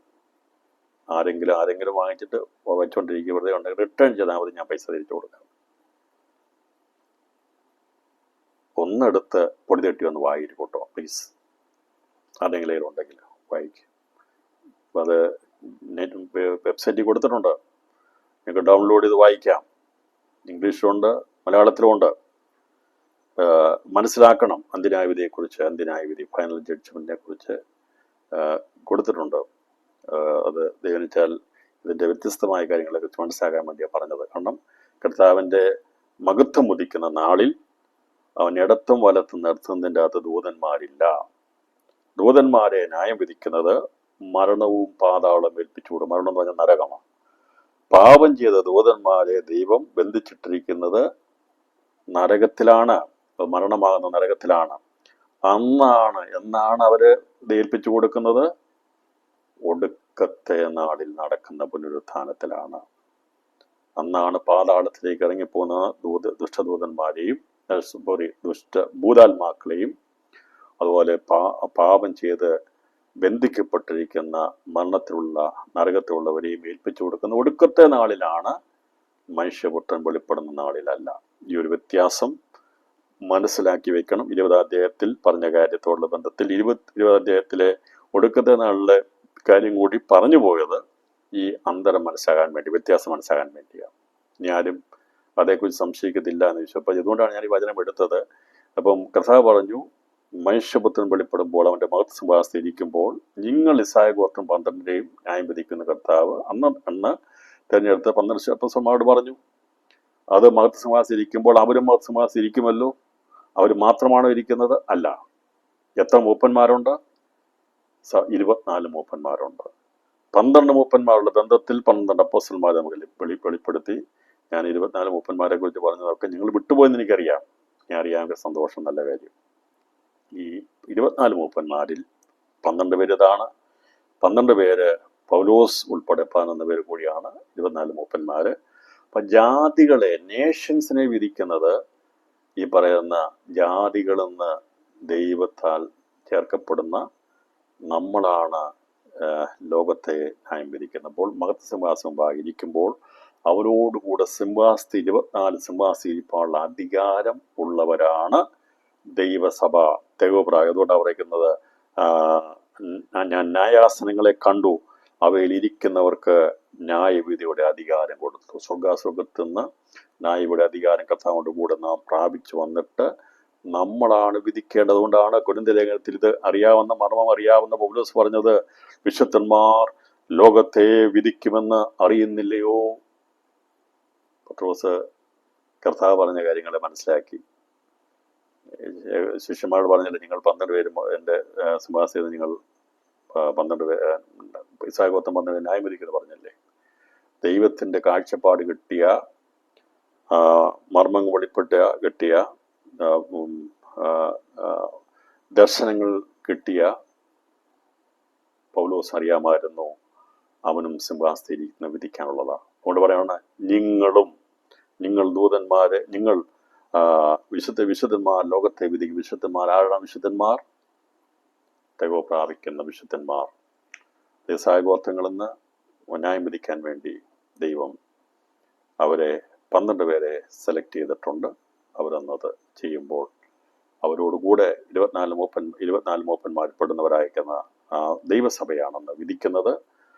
അത് പറയാൻ, ലോകത്തെ നിങ്ങൾ വിധിക്കുമെങ്കിൽ ഏറ്റവും ചെറിയ സംഗതികളെ വിധിപ്പാൻ നിങ്ങൾ അയോഗ്യരോ, നാം ദൂതന്മാരെ വിധിക്കുമെന്ന് നാം എന്ന് പറഞ്ഞു. അപ്പോൾ അതിൻ്റെ അർത്ഥം ഈ കഥ പറഞ്ഞ ഇതിനകത്ത് മർമ്മം നിങ്ങൾക്ക് മനസ്സിലായോ? ഇല്ല.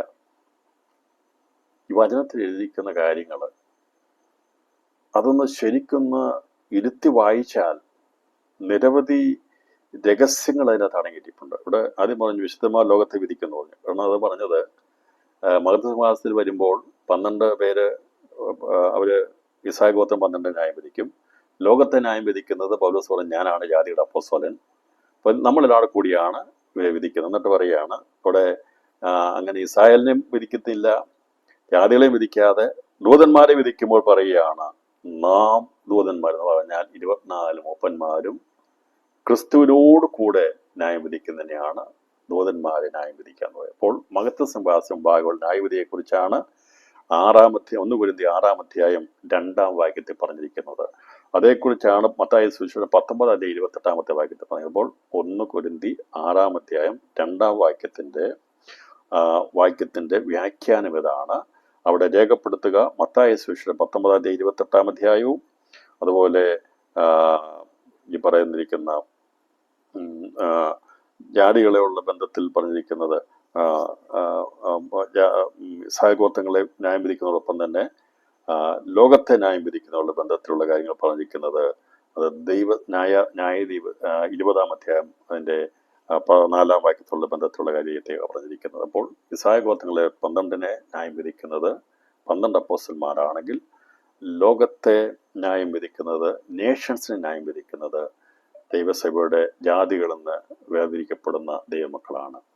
എന്നാൽ ഈ സമൂഹമാണ് ഒരുമിച്ചാണ് വെള്ളസിംഹാസനം മുമ്പാകെ അത് ഒടുക്കത്തെ നാളിൽ ദൂതന്മാരെ ന്യായം വിധിക്കുന്നത്. ഓക്കെ, അതാണ് ഇവിടെ രേഖപ്പെടുത്തിയിരിക്കുന്നത്. കൊണ്ട് ഒന്നുകൂടെ വളരെ വ്യക്തമാക്കി പറയുന്നു, കർത്താവ് രണ്ടാമത്തെ വരവെങ്കിൽ ദൂതന്മാർ ന്യായം വിധിക്കപ്പെടുന്നില്ല. ദൂതന്മാരെ ന്യായം വിധിക്കാൻ ഏൽപ്പിച്ചു കൊടുത്തിട്ടില്ലല്ലോ. എന്നാണ് ദൂതന്മാരെ ഏൽപ്പിച്ചു കൊടുക്കുന്നത്? ഒടുക്കത്തെ നാളിലാണ്. ഇതിൽ നിന്ന് 1000 ആണ്ട് കഴിഞ്ഞിട്ടേ ഈ പറയുന്ന ന്യായവിധി നടക്കുകയുള്ളൂ. അതാണ് ഒടുക്കത്തെ നാളിലെ അന്ത്യന്യായവിധി. എന്നാൽ മഹത്വ സിംഹാസനം മുമ്പാകെയുള്ള അന്ത്യന്യായവിധിയാണ് നരകാഗ്നിയിലേക്ക് തള്ളിക്കളയെന്നാണ്. പക്ഷെ അന്ന് തള്ളിക്കളയപ്പെടുന്നതിൻ്റെ അകത്ത് മരിച്ചുപോയവർ ഒറ്റ വ്യക്തികൾ പോലുമല്ല, അന്ന് ജീവനോടിരിക്കുന്നവരെ മാത്രമാണ് ഇടത്തും വലത്തുമായി ദൈവം വേർതിരിച്ച് നിർത്തിയിട്ട് ഇടത്തുള്ളവരോടാണ് ഇത് പറയുന്നത്. കർത്താവ് അന്ന് ചൂണ്ടിക്കാണിക്കുന്നത് അവിടെ നിൽക്കുന്ന വൃതന്മാരായിട്ട് നിൽക്കുന്നവരെ ചൂണ്ടിക്കാണിക്കും.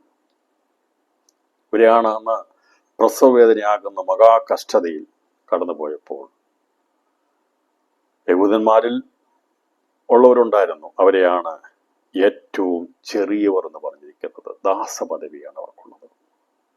എന്നാൽ സുവിശേഷത്തിൻ്റെ ശേഷിപ്പിനെയാണ് ഏറ്റവും ചെറിയ സഹോദരന്മാർ എന്ന് പറഞ്ഞിരിക്കുന്നത്. അപ്പോൾ സഹോദര പദവിയിൽ വന്നിരിക്കുന്നത് അതുകൊണ്ടാണ് രക്തസാക്ഷികളുടെ ബന്ധത്തിലും സഹോദരന്മാരുണ്ട്, സഹവൃത്യന്മാരുണ്ട്. അപ്പോൾ ഈ പറയുന്ന അവസാനത്തിലേക്ക് വരുമ്പോൾ സുവിശേഷത്തിന് ശേഷിപ്പിക്കപ്പെടുന്ന 10 കന്യകമാരുടെ ബന്ധത്തിൽ 5 ബുദ്ധിയുള്ള കന്യകമാരെ ദൈവം നിർത്തിയിട്ടുണ്ട്. അവർ കഷ്ടം സഹിച്ച് നിൽക്കുക, അവസാനത്തോളം സഹിച്ച് നിന്ന് രക്ഷിക്കപ്പെട്ടതാണ്. അവരെ ചൂണ്ടിക്കാണിച്ചിട്ട് പറയും, എൻ്റെ ഏറ്റവും ചെറിയ സഹോദരന്മാരിൽ, എൻ്റെ അകത്ത് സഹോദരന്മാർ മാത്രമല്ല, സ്ത്രീകളും പുരുഷന്മാരും ആരൊക്കെ ഉണ്ടോ ആ പറയുന്ന എല്ലാവരും അവർ പറയും എൻ്റെ സഹോദരൻ്റെ ഏറ്റവും ചെറിയ. അന്ന് കർത്താവ് എവിടെയാ സഹോദര ബന്ധം പറഞ്ഞെന്നറിയാമോ? സഹോദര ബന്ധം തുടങ്ങിയത് എവിടെയാണെന്നറിയാമോ? ആർക്കെങ്കിലും പറയാമോ? സഹോദര ബന്ധം, യേശുവിൻ്റെ സഹോദര ബന്ധം തുടങ്ങിയത് എവിടെയാണെന്നറിയാമോ? യേശുവിൻ്റെ പുനരുത്ഥാനത്തിൻ്റെ കല്ലറയുടെ അവിടെ വെച്ചാണ് സഹോദര ബന്ധം തുടങ്ങുന്നത്. കർത്താവ് പറഞ്ഞു നിങ്ങൾ പോയി എൻ്റെ സഹോദരന്മാരോട് ഞാൻ നിങ്ങൾക്ക് മുമ്പേ ഗലീലയ്ക്ക് പോകുന്നു എന്ന് പറയുമെന്ന് പറഞ്ഞു. ഞാൻ എൻ്റെ സഹോദരന്മാരോട് കീർത്തിക്കുമെന്ന് പറഞ്ഞിരിക്കുന്ന വചനം നിർത്തിയിരിക്കുന്നത് അവിടെയാണ്. സഹോദരന്മാരോട് കീർത്തിച്ചു, ഞാൻ പുനരുത്ഥാനം പ്രാപിച്ചെന്നുള്ളത് പറയാൻ പറഞ്ഞു. സഹോദര പദവിയിലുള്ളത് അബ്രഹാമിന് സഹോദര പദവിയില്ല, ഇസഹാക്കിനില്ല, യാക്കോബില്ല. അവരൊക്കെ ദാസന്മാരുടെ പദവിയിലാണ് വരുന്നത്. എന്നാൽ സുവിശേഷത്താൽ കഷ്ടം സഹിച്ച് നിൽക്കുന്ന വൃദ്ധന്മാരെ ചൂണ്ടിക്കാണിച്ചിട്ട് പറയും, ഇവർക്ക് വിശന്നു, ഓടി നടന്നു, കഷ്ടപ്പെട്ടു, നിങ്ങൾ അവർക്ക് ചെയ്യുന്നതൊക്കെ ഞാനിവിടെ കുറിച്ചു വെച്ചു. ചാക്കോച്ചൻ ഇന്നയാൾക്ക് ചെയ്തതും, തോമാച്ചൻ ഇന്നയാൾക്ക് ചെയ്തതും, മറിയാമ്മ ഇന്നയാൾക്ക് ചെയ്തതും, ഇന്നയാൾ ചെയ്തതും, ഏത് ജാതിയിൽപ്പെട്ടതാണെങ്കിലും അവർ ചെയ്തതെല്ലാം കർത്താവ് കുറിച്ചു വെച്ചു. തടവിൽ പോയപ്പോൾ ഒന്ന് പോയി കണ്ടു, രോഗിയായി കിടന്നപ്പോൾ പോയി കണ്ടു. വൃദ്ധന്മാരായിട്ടുള്ള കഷ്ടപ്പെടുന്ന സമയത്ത് അവരെ സുവിശേഷത്തിന് വേണ്ടി കഷ്ടം സഹിക്കുന്ന വൃദ്ധന്മാരെ സഹായിക്കുന്നവരോടുള്ള ബന്ധത്തിലാണ് ഇവിടെ പറഞ്ഞിരിക്കുന്നത് എൻ്റെ ഏറ്റവും ചെറിയ സഹോദരൻ എന്ന് പറഞ്ഞിരിക്കുന്നത്. എന്നാൽ മറ്റുള്ളവരോട് ചൂണ്ടിക്കാണിച്ചത് കർത്താവ് മറ്റൊരു ബന്ധം വെളിപ്പെടുത്തുകയാണ്. ഇടത്തുള്ളവരോട് പറഞ്ഞു, ഇതെന്നെ ചോദിച്ചു. അവർ പറഞ്ഞു, ഞങ്ങൾ എന്നെ കണ്ടില്ല. ഇപ്പം പറഞ്ഞു, എൻ്റെ ഈ ഏറ്റവും ചെറിയവരിലൊരുത്തന് നിങ്ങൾ ചെയ്യാത്തിടത്തോളം എല്ലാം എനിക്കാകുന്നു ചെയ്യാഞ്ഞതെന്ന് ഞാൻ സത്യമായിട്ട് ഞങ്ങളോട് പറയുന്നു പറഞ്ഞു. എൻ്റെ ഏറ്റവും ചെറിയൊരു യഹൂദന്മാരെന്നുള്ള തെരഞ്ഞെടുപ്പ് അത്യവശ്യതയുള്ള ബന്ധത്തിൽ അവിടെ നിന്ന് വൃദ്ധന്മാരെ ചൂണ്ടിക്കാണിച്ചിട്ട് പറഞ്ഞു, ഇവരൊന്ന് ഓടി നടന്നതാ. അന്ന് നിങ്ങൾ അവർക്ക് ചെയ്തിട്ടില്ലാത്തതൊന്നും എനിക്ക് ചെയ്തിട്ടില്ലാത്തതാണ്. അപ്പം അതുകൊണ്ട് നിങ്ങൾ അവർക്ക് ചെയ്തില്ലല്ലോ. ഏറ്റവും ചെറിയ യഹൂദന് വേണ്ടി ചെയ്യാത്തവരും സുവിശേഷത്തിന് വേണ്ടി അന്ന് കഷ്ടം സഹിക്കുന്നവർക്ക് വേണ്ടി ചെയ്യാത്തവരും അന്ന് ശിക്ഷിക്കപ്പെടും. കർത്താവിന് തുല്യമല്ലാതെ കർത്താവിന് വേണ്ടി ചെയ്ത പ്രവർത്തികൾ ചെയ്തവരൊക്കെ ആണ് എൻ്റെ പ്രതിഫലം ലഭിക്കുന്നത്. വലത്തുള്ളവരെ, അത് എല്ലാ ജാതിയിലുംപ്പെട്ടവരെ ദൈവം നിർത്തുമ്പോൾ യഹൂദന് വേണ്ടി ഗുണം ചെയ്തവരും അതുപോലെ തന്നെ സഹോദരന്മാർ ചെറിയവരായിരിക്കുന്ന സുവിശേഷം വഴി ചെയ്തവരെയും ദൈവമായ കർത്താവ് നീതിമാന്മാരെ കണക്കാക്കും. അതവിടെ നീതിയാണ്, മനസാക്ഷിയാണ്. മനസാക്ഷി മരവിച്ചു പോയ സമയത്ത് പ്രിയപ്പെട്ടവരെ, കലാപങ്ങളും വർഗീയതകളും ഒക്കെ ഉണ്ടാകുമ്പോൾ അവിടെ വേദനയോടെ ഓടി വരുന്ന പ്രിയപ്പെട്ടവരെ ജാതി മതം നോക്കിയല്ല സ്വീകരിക്കേണ്ടത്. അന്ന് ജാതിയും മതവും നോക്കാതെ മനസ്സാക്ഷിയോടെ മനുഷ്യനെന്ന പരിഗണന കൊടുത്തുകൊണ്ട് സഹായിക്കുന്നവരെയാണ് ദൈവം നീതിമാന്മാർ. അതേത് സമയത്തും ദൈവം അത് കണക്കിടും. നമ്മുടെ ഈ സമയത്തും നാം വിശ്വാസിയെന്നോ അവിശ്വാസിയെന്നോ ആരുമാകട്ടെ ഒരു മനുഷ്യനെ സ്നേഹിക്കണം. അതിന് ദൈവം ഭക്ഷിപ്പാനില്ലാതെ കൊടുക്കണം, കുടിപ്പാനില്ലാതെ കൊടുക്കണം. അതിഥിയായിരുന്നവരെ നമ്മൾ അതിനകത്ത് ലോകപരമായിട്ട് നാം ചിന്തിക്കുമ്പോൾ കഷ്ടം സഹിക്കുന്നവരെ പോയി കാണണം, അതൊക്കെ നമ്മൾ ചെയ്യണം. പക്ഷെ അന്ന് മഹാകഷ്ടതയുടെ സമയത്ത് അത് മഹോദ്രവമല്ല. മഹോദ്രവത്തിൽ പ്രശ്നമില്ല പ്രിയപ്പെട്ടവരെ. മഹോദ്രവ പ്രശ്നമുണ്ടെന്ന് ചോദിച്ചാൽ അന്ന് ഉപദേശപരമായ പ്രശ്നമേ ഉള്ളൂ. അന്ന് ഒരൊറ്റ വിശുദ്ധനെ പോലും ആർക്ക് തൊടാൻ പറ്റത്തില്ല. കാരണം അന്ന് ഞാൻ പഠിപ്പിച്ചിരുന്നു, എല്ലാവരും ഈ മഹോദ്രവം വെച്ചുകൊണ്ടിരിക്കുക. ഈ നമ്മളൊക്കെ ഒരുപാട് മഹോദ്രം, ഞാൻ ഒരു സാധാരണ മഹോദ്രം ഞാൻ അന്ന് വന്ന ആരെയും കൊല്ലത്തില്ല. അവൻ അന്ന് ചെയ്യുന്നതെന്ന് പറഞ്ഞാൽ വചനങ്ങളെ അഴിച്ചുകൊണ്ടിരിക്കുക. ദൈവം പഠിപ്പിച്ചത് മുഴുവൻ അഴിക്കുന്ന കാലഘട്ടം മഹോദ്രവം, സാധാരണ മഹോദ്രം. എല്ലാവരും വിചാരിക്കുന്നത് സാധാരണ മഹോദ്രവത്തിലാണ് ഉപദ്രവം ഉണ്ടാകുന്നല്ല. സാധാരണ മഹോത്സവത്തിൽ ഉപദ്രവിക്കാൻ കഴിയുന്നതിന് മുമ്പ് വചനം പഠിച്ചിട്ടുണ്ടോ കേട്ടിട്ടുണ്ടോ ഒക്കെ അവർക്ക് അറിയാം എന്തുകൊണ്ടാണ് സംഭവിക്കാമെന്ന് അറിയാം. ആരെങ്കിലും അവർക്ക് ദോഷം ചെയ്യാൻ വിചാരിച്ചാൽ അവിടെ വായിന്ന് തീ പുറപ്പെട്ട് അവരെ ദൈവിച്ചുകളെ കൊന്നുകളയും. അതുകൊണ്ട് ഒരൊറ്റ എണ്ണം പോലും സാധാരണ മഹോത്സവത്തിൽ അന്ന് ദൈവ മക്കൾക്കെതിരെ നിൽക്കാൻ പറ്റത്തില്ല. കാരണം അന്ന് ദൈവത്തിന് പ്രത്യേക അധികാരം അന്നുള്ളവർ കൊടുക്കുന്നുണ്ട്. അതുകൊണ്ടാണ് ഒരാൾ സാധാരണ ഞാൻ പഠിപ്പിച്ചു മനസ്സിലാക്കിയത്. അതുകൊണ്ടാണ് സാധാരണ ഒന്നും ചെയ്യാൻ കഴിയാത്തവരും അത് പറഞ്ഞാൽ പ്രത്യേക അധികാരം ദൈവം കൊടുത്തിട്ടുണ്ട്. അവിടെ വായിടുന്ന് തീ പുറപ്പെട്ട് അവരെ എന്ത് ചെയ്യും, അവർക്ക് ദോഷം ചെയ്യാൻ വരുന്നവരെ കൊന്നുകളയെന്ന് പറയുന്നത്.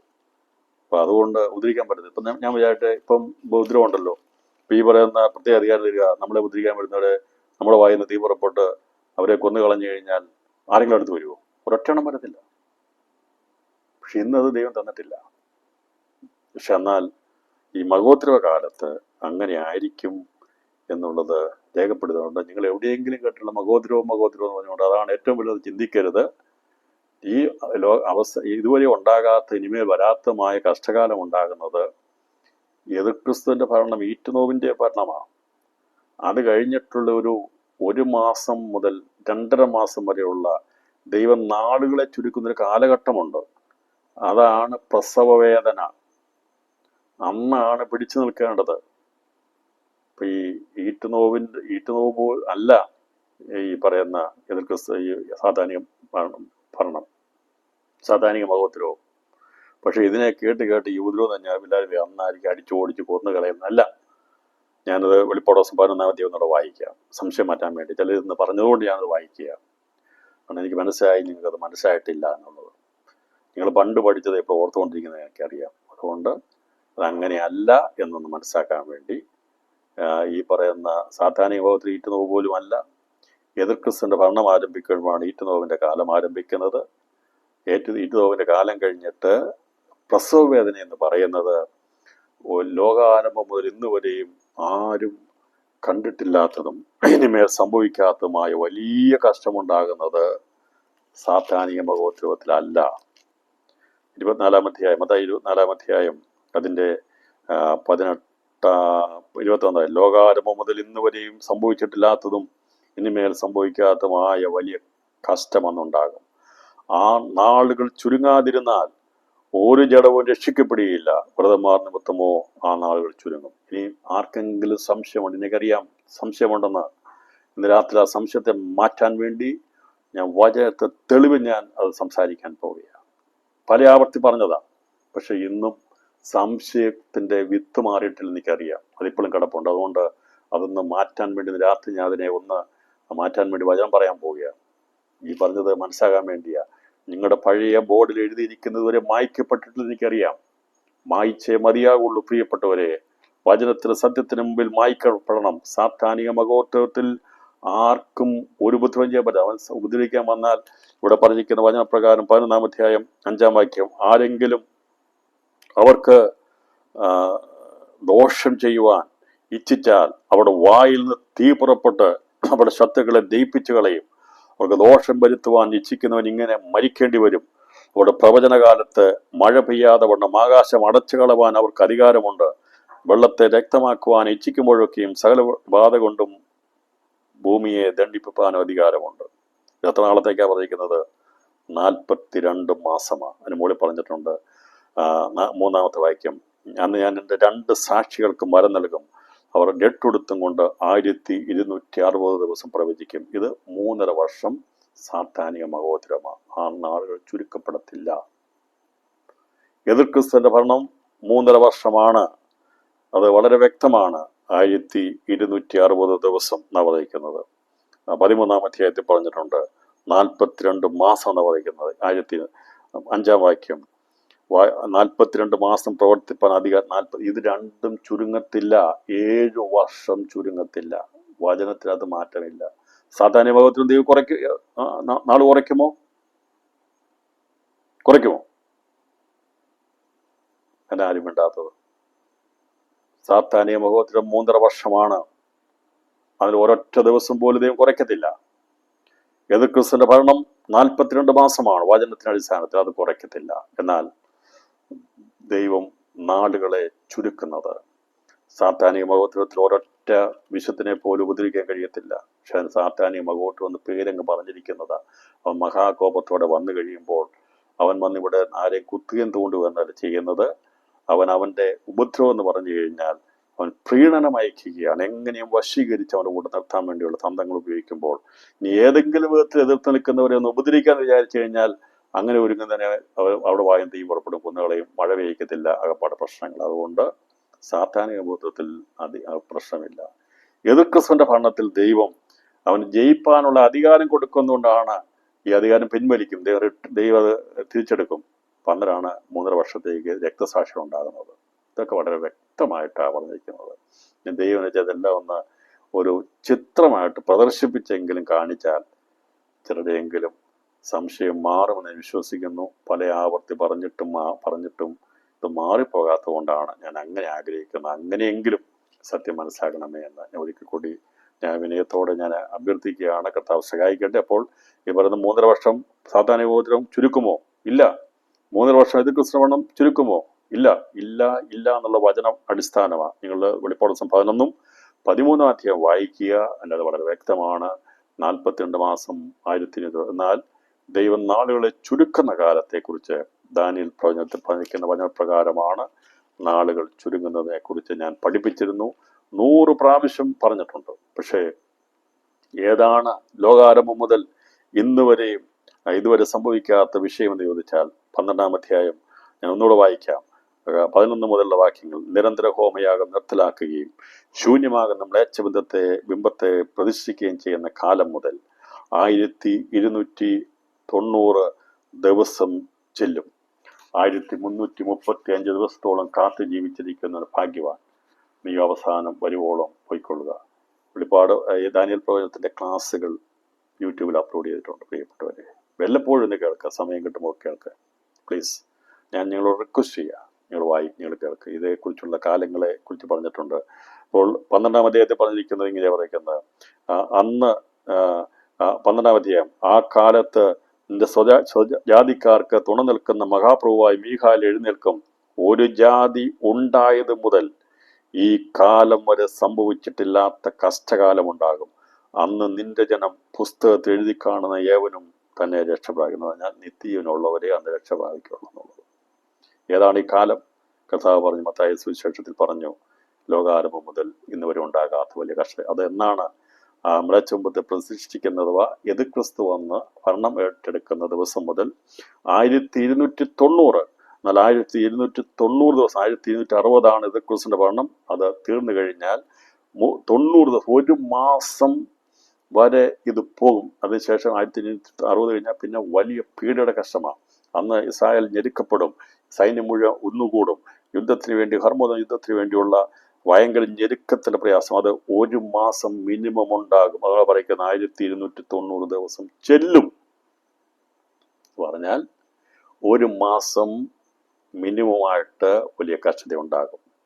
1335 ദിവസത്തോളം കാത്ത് എന്ന് പറഞ്ഞാൽ മാക്സിമം 1335 എന്ന് പറയുമ്പോൾ 75 ദിവസം എന്ന് പറഞ്ഞാൽ 2.5 മാസം.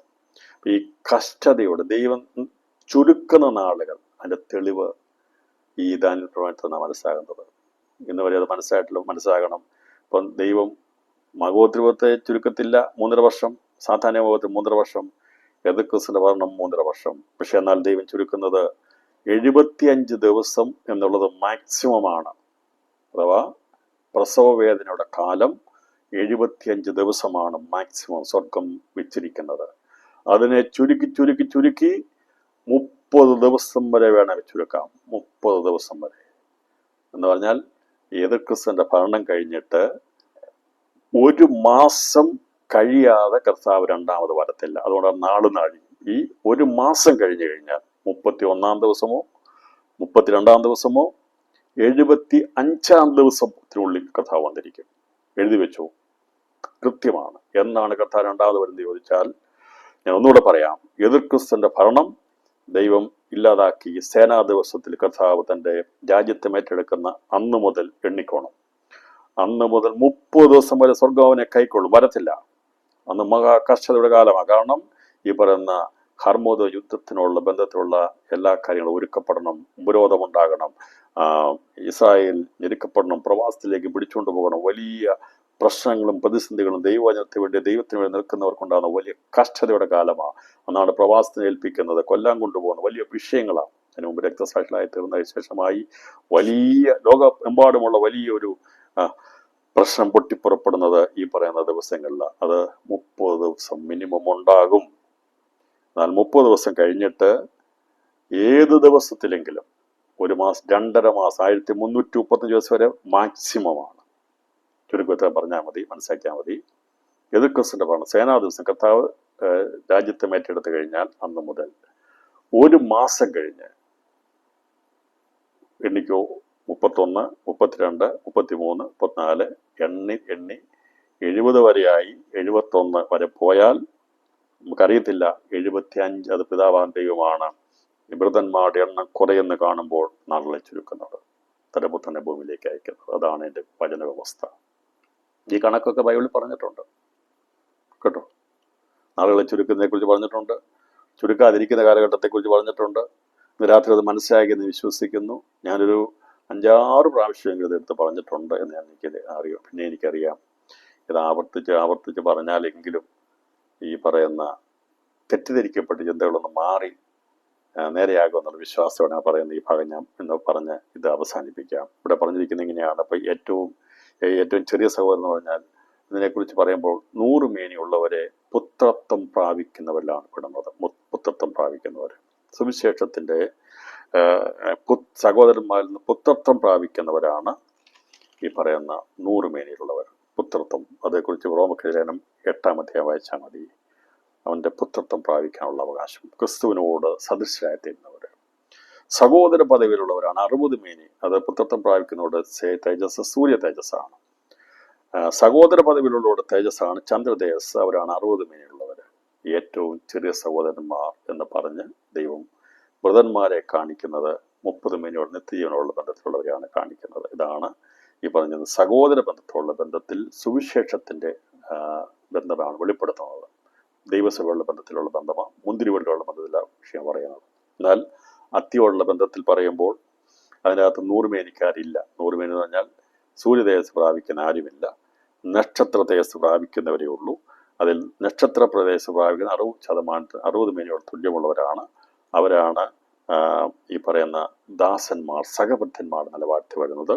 ഏറ്റവും ചെറിയവരായിട്ട് വെളിപ്പെടുന്നത് ഈ പറയുന്ന ഇസ്രായേലിനുള്ള വൃതന്മാരായിട്ടുള്ളവരാണ്. ഇതിനകത്തുനിന്ന് അന്ന് കർത്താവ് ഇടത്തും വലത്തും നിർത്തുന്നവരോട് 2 പേരോടും ചോദിക്കുകയാണ്. വലത്തുള്ളവരോട് ചോദിച്ചിട്ട് പറയും, സഹോദര പദവി, ഏറ്റവും ചെറിയ സഹോദര പദവിയുള്ള സുവിശേഷത്തിന് വേണ്ടി കഷ്ട സഹിച്ചവരെ ചൂണ്ടിക്കാണിച്ചത് ഇവർക്ക് വേണ്ടി. ഈ വൃതന്മാരുണ്ടല്ലോ, അവര് ഈ പറയുന്ന ദിവസങ്ങളിൽ വളരെ കഷ്ടപ്പെട്ടല്ലോ, അവർ കാത്തിരുന്നവരാ. അവർക്ക് വേണ്ടി ചെയ്തതൊക്കെ എനിക്ക് വേണ്ടി ചെയ്തതാണ്. നിങ്ങൾ പിതാവിനെ അനുഗ്രഹിക്കപ്പെട്ടവരാണ്. അവരെ തന്നെ നിൽക്കുന്ന ഏറ്റവും ചെറിയവരായിരിക്കുന്ന യഹൂദന്മാരുടെ വൃതന്മാരെ ചൂണ്ടിക്കാട്ടിയിട്ട് ഇടത്തുള്ളവരോട് പറയും, നിങ്ങൾ ഇവർക്കും ചെയ്തില്ലല്ലോ. ഈ 2 കൂട്ടരുമാണ് എനിക്ക് വേണ്ടി അന്ന് നിന്നവർ. അവരെ അനുകൂലിച്ചവരും അവരെ സഹായിച്ചവരും അതൊന്നും അറിഞ്ഞുകൊണ്ട് ചെയ്തതല്ല. അവരെ ദൈവം നീതിമാന്മാരായിട്ട് അംഗീകരിക്കും. ഇതിനെ പുച്ഛിച്ച് തള്ളിയവരെ ഒരു നേരത്തെ ആഹാരത്തിന് വേണ്ടി വെള്ളത്തിന് വേണ്ടിയൊക്കെ അവർ പ്രവാസികളായി ഓടുന്ന സമയത്ത്, ഭാരപ്പെട്ടു പോകുന്ന സമയത്ത് അവർക്ക് വേണ്ടി കഥ തുറന്നു കൊടുക്കാതെ ഒന്നും ചെയ്യാത്തവരെയാണ് ദൈവം ശപിക്കപ്പെട്ടവരായി കാണുന്നത്. ഏറ്റവും എന്ന് പറഞ്ഞ് നിങ്ങളോട് പറയുന്നു, നിത്യം പറയും, ഇവർ നിത്യദണ്ഡനത്തിലേക്കും നീതിമാന്മാർ നിത്യജീവങ്കിലേക്ക് പോകും. ഇപ്പം നിത്യജീവങ്കിലേക്ക് പോകുമെന്ന് പറഞ്ഞാൽ നമ്മളെല്ലാം മരണപ്പെട്ട് ജീവങ്കിലേക്ക് കടന്നിരിക്കുക എന്ന് കണ്ടുകൊണ്ട് നിത്യജീവൻ നമുക്ക് അവകാശമായെന്നാലും പറയരുത്. ആ നിത്യജീവൻ കടന്നിരിക്കുകയാണ്. അവസാന ശ്വാസം വരെ ഈ വിശ്വാസത്തിൽ നിന്നെങ്കിലേ പേരവിടെ കാണത്തുള്ളൂ. തെറ്റ് കാണിച്ചാൽ ദൈവം പേര് മായ്ച്ചു കളയും. അതുകൊണ്ട് നിത്യജീവങ്കിലേക്ക് കടന്നെന്ന് പറഞ്ഞുകൊണ്ട് അവരെല്ലാം ഈ 1000 ആണ്ട് വാഴ്ച കഴിഞ്ഞിട്ട് അങ്ങോട്ട് സ്വർഗത്തിൽ പോകുന്ന വിചാരിക്കും. ഇതിനകത്ത് ഭാവികൾ ഉണ്ടാകുന്നുള്ളത് നമ്മൾ 1000 ആണ്ട് വാഴ്ചയെക്കുറിച്ച് നമ്മൾ പഠിക്കും. നിത്യജീവങ്കിലേക്ക് പ്രവേശിക്കുന്നതാണ്. ഇനി 13-ാം അധ്യായം 43-ാമത്തെ വാക്യങ്ങളോട് വായിച്ചിട്ട് അതിൻ്റെ അതൊരു സംശയം ഉണ്ടാകാൻ സാധ്യത ഉള്ളതുകൊണ്ട് അതുകൂടി വായിച്ച് ഞാൻ ഇന്ന് ഈ സന്ദേശം അവസാനിപ്പിക്കുക. 13-ാം അധ്യായം 43-ാം വാക്യത്തിൽ പറഞ്ഞിരിക്കുന്നത് ഇപ്രകാരം പറഞ്ഞിരിക്കുന്നത്, ദൂതന്മാരെ അയക്കും, അത് തീച്ചൊല്ലിട്ട് കളയും, അവിടെ കരച്ചിലും ബലികടി ഉണ്ടാകും. അന്ന് നീതിമാന്മാർ തങ്ങളുടെ പിതാവിന്റെ രാജ്യത്തിൽ സൂര്യനെ പോലെ പ്രകാശിക്കും. ചെയ്യണം. അപ്പൊ ഈ പിതാവിന്റെ രാജ്യത്തിലേക്ക് പ്രവേശിച്ച സൂര്യനെ പോലുള്ള പ്രകാശമുണ്ടല്ലോ. ഈ പറയുന്ന എല്ലാം തെറ്റിപ്പോയില്ലേ? ദൈവസഭയുടെ മണവാട്ടിക്കാണ് സൂര്യ തേജസ്, ചന്ദ്രതേജസ്സാണ് തോഴിമാർക്ക്, തേജസ്സില്ലാത്തവരാണ് ഈ വൃദ്ധന്മാരായിട്ട് നിൽക്കുന്നവര് എന്നൊക്കെ പറയുമ്പോൾ ഇവരെങ്ങനെയാണ്? ഇത് നമ്മൾ തെളിയിച്ചാലേ പറ്റുള്ളൂ. ഇതേ സെയിം ഉപമയാണെന്ന് പറഞ്ഞല്ലോ. ഞാണ് പിന്നെ ഇത് ഈ പറയുന്നത് എങ്ങനെ നമ്മൾ തെളിയിക്കും? ഇപ്പം നിങ്ങൾ ചോദിച്ചില്ലെങ്കിലും എനിക്കത് ചോദിച്ച് പഠിപ്പിക്കേണ്ട ഉത്തരവാദിത്തം എനിക്കുണ്ട്. നാളെ നിങ്ങൾ മറന്നുപോയാലും എൻ്റെ ഉത്തരവാദിത്തം ഞാൻ ചെയ്തു തീർക്കുകയാണ്. നാളെ സംശയം ഉണ്ടായാൽ അന്നേരം ആ സംശയം വെച്ചുകൊണ്ടിരിക്കാതിരിക്കാൻ വേണ്ടിയിട്ട് ഉത്തരം പറയുന്നത്. എനിക്കറിയാം ചിലർ ഇതേക്കുറിച്ച് പോയി പഠിക്കും. നല്ല കാര്യമാണ്, പഠിക്കണം. ഇത് ശരിയാണോ തെറ്റാണോ എന്ന് തലമുടി കീറി പരിശോധിക്കുന്ന പോലെ പരിശോധിക്കണം. അങ്ങനെ പരിശോധിച്ചിട്ട് മനസ്സിലാക്കണം. എവിടെയെങ്കിലും തെറ്റുപറ്റുണ്ട് അത് അങ്ങോട്ടും ഇങ്ങോട്ടും മനസ്സിലാക്കാൻ വേണ്ടിയാണ് പറയുന്നത്. ഈ ചോദ്യം വരാം. പിതാവിന്റെ രാജ്യത്തിൽ പ്രവേശിച്ചവര് സൂര്യനെ പോലെ പ്രകാശിക്കും എന്നാണല്ലോ പറഞ്ഞിരിക്കുന്നത്. അങ്ങനെയാണെങ്കിൽ നമുക്ക് പ്രകാശം കിട്ടിയോ? സൂര്യനെ പോലെ പ്രകാശിക്കുന്ന പറയുന്നത്. സൂര്യതേജസ് കിട്ടിയെന്നല്ല പറയുന്നത്, സൂര്യനെ പോലെ. അതിന് തെളിവായിട്ട് ഫിലിപ്പിയർക്ക് എഴുതിയ ലേഖനം 2-ാം അധ്യായം 15-ാം വാക്യത്തിൽ വായിക്കുമ്പോൾ അത് അതിന് സംശയം നമുക്ക് മാറും. ഫിലിപ്പിയ ലേഖനം 2-ാം അധ്യായം 15-ാമത്തെ വാക്യം വായിക്കാം. അതിൻ്റെ സംശയം മാറാൻ വേണ്ടി. ആരെങ്കിലും നാളെ ഇതുമായിട്ട് വരാതിരിക്കാൻ വേണ്ടിയാണ് ഞാൻ എൻ്റെ പഴുതെടുത്ത് പഠിപ്പിക്കുന്നത്. ഇനി അല്ല, അത് പിന്നെ മനസ്സിലായാലും നമുക്ക് ചോദിക്കാം. പക്ഷേ ഇത് സാധാരണ രീതിയിലുള്ള സംശയം മാറാൻ വേണ്ടിയാണ് പറയുന്നത്. 2-ാം അധ്യായം 15-ാം വാക്യം ഇങ്ങനെ പറഞ്ഞിരിക്കുന്നത്, അവരുടെ ഇടയിൽ നിങ്ങൾ ജീവന്റെ വചനം പ്രമാണിച്ചുകൊണ്ട് ലോകത്തിൽ ജ്യോതിസുകളെ പോലെ പ്രകാശിക്കും. നമ്മളെക്കുറിച്ചാണ് പറഞ്ഞിരിക്കുന്നത്. നമുക്കിപ്പം തേജസ് വല്ലതും ഉണ്ടോ? ഇല്ല. ഇരുൾ നിറഞ്ഞ ലോകത്തിൽ നാം ഇപ്പോൾ ജ്യോതിസുകളെ പോലെ പ്രകാശിക്കുന്നു. പോലെ എന്ന് പറഞ്ഞാൽ അല്ല, യഥാർത്ഥമല്ല, ഒരു സാമ്പിൾ പറഞ്ഞിരിക്കുകയാണ്. അപ്പൊ ഇരുൾ നിറഞ്ഞ ലോകത്തിൽ ഇങ്ങനെ അനന്യരും പരമാർത്ഥികളും ദൈവത്തിന് നിഷ്കളങ്കങ്ങളുമായി ആകേണ്ടതിന് എല്ലാ പുരുവെറുപ്പും വാദവും കൂടാതെ ചെയ്യുവീൻ. അവിടെ ഇടയിൽ നിങ്ങൾ ജീവന്റെ വചനം പ്രമാണിച്ചുകൊണ്ട് ലോകത്തിൽ ജ്യോതിസുകളെ പോലെ പ്രകാശിക്കുന്നു. ഈ വചനപ്രകാരം നമുക്കെല്ലാം ഇപ്പം ജ്യോതിസുകളെ പോലെ പ്രകാശം ഉണ്ടോ? തേജസ്സുണ്ടോ? ഇല്ല. പക്ഷെ നമ്മൾ എവിടെയാ? ദൈവരാജ്യത്തിലാ, ദൈവസഭയിലാ. നമ്മളെ ദൈവം കാണുന്നത് ജ്യോതിസുകളെ പോലെ. എന്നാൽ 1000 ആണ്ട് വാഴ്ചയിൽ പ്രവേശിക്കുന്നവർക്ക് അന്ന് കർത്താവിന്റെ പ്രകാശത്തിൽ ഇവര് 1000 ആണ്ട് വാഴ്ചയിൽ പ്രജകളായിട്ട് പ്രവേശിക്കുമ്പോൾ ഇവരുടെ പ്രകാശത്തെക്കുറിച്ച് ഇവരെക്കുറിച്ച് പറഞ്ഞിരിക്കുന്ന സൂര്യനെ പ്രകാശിക്കുന്നതിൻ്റെ അർത്ഥം ഇവർക്ക് അന്നത്തെ ആത്മീയ മണ്ഡലത്തിലുണ്ടാകുന്ന അന്നത്തെ പ്രത്യേകതയെക്കുറിച്ചാണ് പറഞ്ഞിരിക്കുന്നത്. ഇന്ന് ഇരുൾ നിറഞ്ഞിരിക്കുന്ന ലോകത്തിൽ നമ്മൾ ജ്യോതിസുകളെ പോലെ പ്രകാശിക്കുമ്പോൾ അന്ന് കർത്താവിടെ വാഴുമ്പോൾ അവർക്ക് ആ സൂര്യനെ പോലെ പ്രകാശിക്കുന്ന അനുഭവമായിരിക്കും അവർക്കുള്ളത്. നമ്മൾ പറഞ്ഞിരിക്കുന്നത് കൊണ്ട് അല്ലാതെ അവർക്ക് തേജസ് ലഭിക്കുമെന്നല്ല.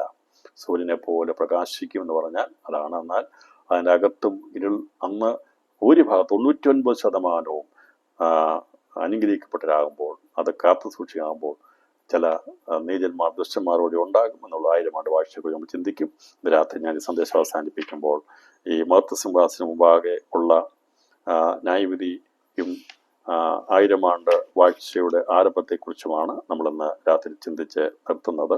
ഇതേക്കുറിച്ച് ഒരു നാളെ കൂടി ഒന്നുകൂടി ഞാനിത് എടുക്കുന്നതായിരിക്കും. 1000 ആണ്ട് വാഴ്ചയുടെ ആരംഭത്തെക്കുറിച്ച് ഇപ്പോൾ ഇന്ന് രാത്രി നാം ചിന്തിച്ച വിഷയങ്ങളൊന്ന് ഒന്നുകൂടി മനസ്സിലാക്കണം.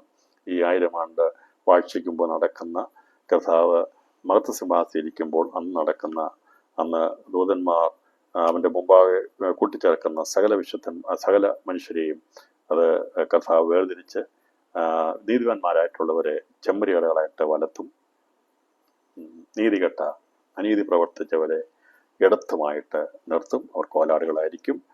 കർത്താവാണ് അവരെ തിരിക്കുന്നത്. അവർ അന്ന് ചെയ്യുന്ന നീതി പ്രവൃത്തിയായ ദൈവരെ കണക്കാക്കിയിരിക്കുന്നത്. അന്ന് ജീവന്റെ പുസ്തകത്തിൽ പേരുള്ള അതിനുവേണ്ടി കാത്തു സൂക്ഷിക്കപ്പെടാൻ വേണ്ടി നിന്നവരായ വിശുദ്ധന്മാർ, വൃതന്മാരായിരിക്കുന്ന കർത്താവിൻ്റെ ഏറ്റവും ചെറിയ സഹോദരന്മാർ, സുവിശേഷത്തിൻ്റെ സാക്ഷ്യം വഹിച്ചു നിന്ന കൈവിളക്കേന്തിയ കന്യകമാരുടെ ബന്ധത്തിൽ കർഷ സഹിച്ചവരെ സഹായിച്ചതിനെ കുറിച്ചാണ് അവിടെ പറയുന്നത്. മറുഭാഗത്ത് ദൈവം ഇടതുള്ളവരോട് പറയുമ്പോൾ ദൈവയുടെ യഹൂദനെ ചൂണ്ടിക്കാണിച്ചിട്ട് പറയും, അവരിൽ വൃതന്മാരായിട്ടുള്ളവർക്ക് വേണ്ടി നിങ്ങൾ ചെയ്യാതിരുന്നത് എനിക്ക് ചെയ്യാതിരുന്നത്. അന്ന് യഹൂദന്മാരിൽ വൃതന്മാരായവർക്കും സുവിശേഷത്തിന് വൃതന്മാരായവർക്കും നീതി പ്രവൃത്തി ചെയ്യുന്നവരെയാണ് നീതിമാന്മാരായി കണക്കാക്കി ദൈവം 1000 ആണ്ട് വാഴ്ചയിലെ പ്രജകളായിട്ട് പ്രവേശിപ്പിക്കുന്നത്. പിതാവിൻ്റെ രാജ്യത്തിലേക്ക് പ്രവേശിപ്പിക്കുന്നത് നിത്യരാജ്യത്വമല്ല, 1000 ആണ്ട് വാഴ്ചയാണ്. അതിനൊരു കാലമുണ്ട്. നിത്യരാജ്യത്വം വരുന്നില്ല, അതാണ് ഇവിടെ രേഖപ്പെടുത്തിയിരിക്കുന്നത്. അവർക്ക് തേജസ്സുള്ളവരല്ല, പക്ഷെ എന്നാൽ ഇപ്പോൾ നമ്മൾ എങ്ങനെയാണ് ഇരുളിൽ പ്രകാശിക്കുന്നത് അതുപോലെ അവരൊന്ന് വെളിച്ചമുള്ളവരായിരിക്കും. കാരണം കർത്താവിൻ്റെ പണ്ടത്തിലായതുകൊണ്ട് വെളിച്ചമാണുള്ള നീതിയാണല്ലോ. ഒരു രാജാവ് നീതിയോടെ വാഴുന്നത് കൊണ്ട് അവരുടെ പ്രകാശം എന്ന് പറഞ്ഞാൽ അവരുടെ ആ ജീവിതത്തിൻ്റെ നിലവാരം, ആത്മീയ നിലവാരം, അത് സൂര്യനെ പോലെ പ്രകാശിക്കുന്ന ഒരു അന്തരീക്ഷത്തിലാണ് അവർ ജീവിക്കുന്നത്. അതല്ലാതെ അവർക്ക് തേജസ് ലഭിച്ചു എന്നുള്ളതല്ല. ഇന്ന് നമ്മൾ ദൈവത്തിൻ്റെ കൃപയാൽ പരിശുദ്ധാത്മാവിനെ പ്രാപിച്ചു കഴിയുമ്പോൾ ഇരുൾ നിറഞ്ഞ ലോകത്തിൽ നാം വെളിച്ചങ്ങളായി ജ്യോതിസുകളെ പോലെ പ്രകാശിക്കുന്നവരെ പോലെയാണ്. അതിൻ്റെ അർത്ഥം നമുക്കിപ്പോൾ സ്വർഗീയ തേജസ്സൊന്നും ലഭിച്ചിട്ടില്ല. ഈ ഒരു അർത്ഥത്തിലാണ് കർത്താവ് അവിടെ പറഞ്ഞിരിക്കുന്നത്. ഭൂമിയോടുള്ള ബന്ധത്തിൽ പറഞ്ഞിരിക്കുന്നതും കർത്താവ് അതിനുള്ള ബന്ധത്തിൽ രേഖപ്പെടുത്തിയിരിക്കുന്ന മത്തായി സുവിശേഷത്തിലും നമ്മൾ സുവിശേഷമുള്ള ബന്ധത്തിലും അതുപോലെ വെളിപ്പാട് പുസ്തകത്തിൽ വളരെ ചുരുക്കമായി പറഞ്ഞിരിക്കുന്ന വചനത്തോടുള്ള ബന്ധത്തിലും ചിന്തിച്ച കാര്യങ്ങൾ ഒന്ന് തന്നെയാണ് എന്നുള്ള ചിന്തയെ പങ്കുവെച്ചുകൊണ്ട് കടലിൽ നിന്ന് വലിച്ചെടുക്കുന്ന വലയിൽ നിന്ന് നീതികെട്ടവരായവരെ ദൈവം എറുതി കളയും. അവരാണ് ഇടത്തുള്ളവർ. എന്നാൽ ചേർത്ത് വെക്കാൻ വേണ്ടിയുള്ളവരാണ്, പാത്രത്തിൽ ചേർത്ത് വെക്കുന്നവരാണ് വലത്തുള്ളവർ. രണ്ടു ഉപമ കർത്താവ് പറഞ്ഞു. ഒന്ന് വെള്ളത്തിൽ നിന്ന് പൊക്കിയെടുക്കുന്നവരുടെ ബന്ധത്തിൽ പറഞ്ഞു, വിതയ്ക്കുന്നവരുടെ ബന്ധത്തിൽ പറഞ്ഞു. രണ്ടും ഒരേ കാര്യം തന്നെയാണ്. അപ്പോൾ അതിനുള്ള ബന്ധത്തിൽ നാം ചിന്തിച്ചല്ലോ. രാത്രി കണ്ണുകൾ അടയ്ക്കാം, പ്രാർത്ഥിക്കാം. ന്യായമായിട്ടുള്ള ഏതെങ്കിലും സംശയങ്ങൾ ആർക്കെങ്കിലും ഉണ്ടാകുകയാണെങ്കിൽ അസംബന്ധമായിട്ടുള്ള സംശയങ്ങൾ ചോദിക്കാനുള്ള സാവകാശം ഉണ്ടായിരിക്കും. ഇന്ന് രാത്രി പല ആവർത്തി പറഞ്ഞ നാളുകളെ ചുരുക്കുന്ന കാലം ഏതാണ്, ചുരുക്കപ്പെടാത്ത കാലം ഏതാണ്? സാധാരണ ഭാവത്തിൽ എന്ന് പറഞ്ഞാൽ അത് അന്ന് ആരെയും ഉപദ്രവിക്കാൻ കഴിയത്തില്ല. അന്ന് അവൻ്റെ പ്രീണനത്തിൻ്റെ ഇതിലൂടെ മനുഷ്യനെ വശീകരിച്ച് അവൻ്റെ കൂട്ടുവാൻ വേണ്ടി ശ്രമിക്കുന്ന കാരണം, അന്ന് സാധിക്കാത്തതിൻ്റെ കാരണം അന്ന് ദൈവം നിൽക്കുന്നവർ അവർക്ക് പ്രത്യേക അധികാരം ദൈവം കൊടുത്തിരിക്കുന്നതുകൊണ്ട് അവിടെ വായിൽ തീ പുറപ്പെട്ട് കൊന്നുകളയുന്നതുകൊണ്ട് അവരെ ഉപദ്രവിക്കാൻ കഴിയത്തില്ല. എന്നാൽ എതിർ ക്രിസ്തുവിൻ്റെ ഭരണത്തിലാണ് അവരെ ജയിച്ച് കൊന്നുകളയാനുള്ള അധികാരം കിട്ടുന്നതുകൊണ്ട് രക്തസാക്ഷി ഉണ്ടാകും. അങ്ങനെ എല്ലാ കാര്യങ്ങളും തമ്മിൽ വളരെ വ്യക്തമായ ബന്ധമായ വളരെ ക്രമമായിട്ടുള്ള തെളിവുകളെ നിരത്തി ഓരോന്നിനുള്ള ബന്ധത്തിൽ വെളിപ്പെടുത്തുവാനുള്ള ദൈവകൃപ തന്നിട്ടുള്ളത് കൊണ്ടാണ് വളരെ വ്യക്തമായും ഉറപ്പായും ഈ വിഷയം നിങ്ങളുടെ മുമ്പിൽ ഞാനത് വളരെ ആധികാരികതയോടും വളരെ തെളിവിനോടും ദൈവകൃപയുടെ അധികാരത്തോടും സംസാരിക്കുന്നത്. ഞാൻ പറഞ്ഞല്ലോ, ദൈവം തന്നിരിക്കുന്ന അധികാരത്തിൽ അത് വെളിപ്പെടുത്താം, ആര് ചോദിച്ചാൽ മറുപടി നൽകാം എന്നുള്ള ഒരു ഉറപ്പും ധൈര്യമുള്ളത് കൊണ്ടാണ് ഇതിനെ വളരെ ഉറപ്പോടുകൂടി ഇത് രാത്രിയിലും പഠിപ്പിക്കുന്നത്. അപ്പോൾ ചുരുക്കുന്ന കാലം ഏതാണ്, ചുരുങ്ങപ്പെടാത്ത കാലം ഏതാണ് എന്നൊക്കെ വേദപുസ്തകത്തിൽ വചനങ്ങളുണ്ട്. അതിനൊന്നിനോടൊന്ന് ബന്ധപ്പെടുത്തിയുള്ള കാര്യങ്ങൾ വെളിപ്പെടുത്തിയിട്ടുണ്ട്. ഇനി ഇത് സംബന്ധമായിട്ടുള്ള സംശയങ്ങൾ എന്തെങ്കിലും ഉണ്ടെങ്കിൽ നിങ്ങൾക്ക് എന്നെ വ്യക്തമായി കോണ്ടാക്ട് ചെയ്യാം. നിങ്ങൾക്ക് ബൈബിൾ സ്റ്റഡിയുടെ ഇതിലിടാം. യൂട്യൂബിൻ്റെ അകത്ത് നിങ്ങൾക്ക് ചോദ്യം ചോദിക്കാം എന്നുള്ള സാന്ത്വനം നൽകിക്കൊണ്ട് ക്ലാസ്സിൽ പങ്കെടുത്ത എല്ലാവരോടും ഒരിക്കൽ കൂടി നന്ദി പ്രകാശിപ്പിച്ചുകൊണ്ട് വചനത്തിൽ വിരാമം കുറിക്കുന്നു. ദൈവമായ കർത്താവ് നമ്മെ ഏവരെയും ധാരാളമായിട്ട് അനുഗ്രഹിക്കുമാറാകട്ടെ.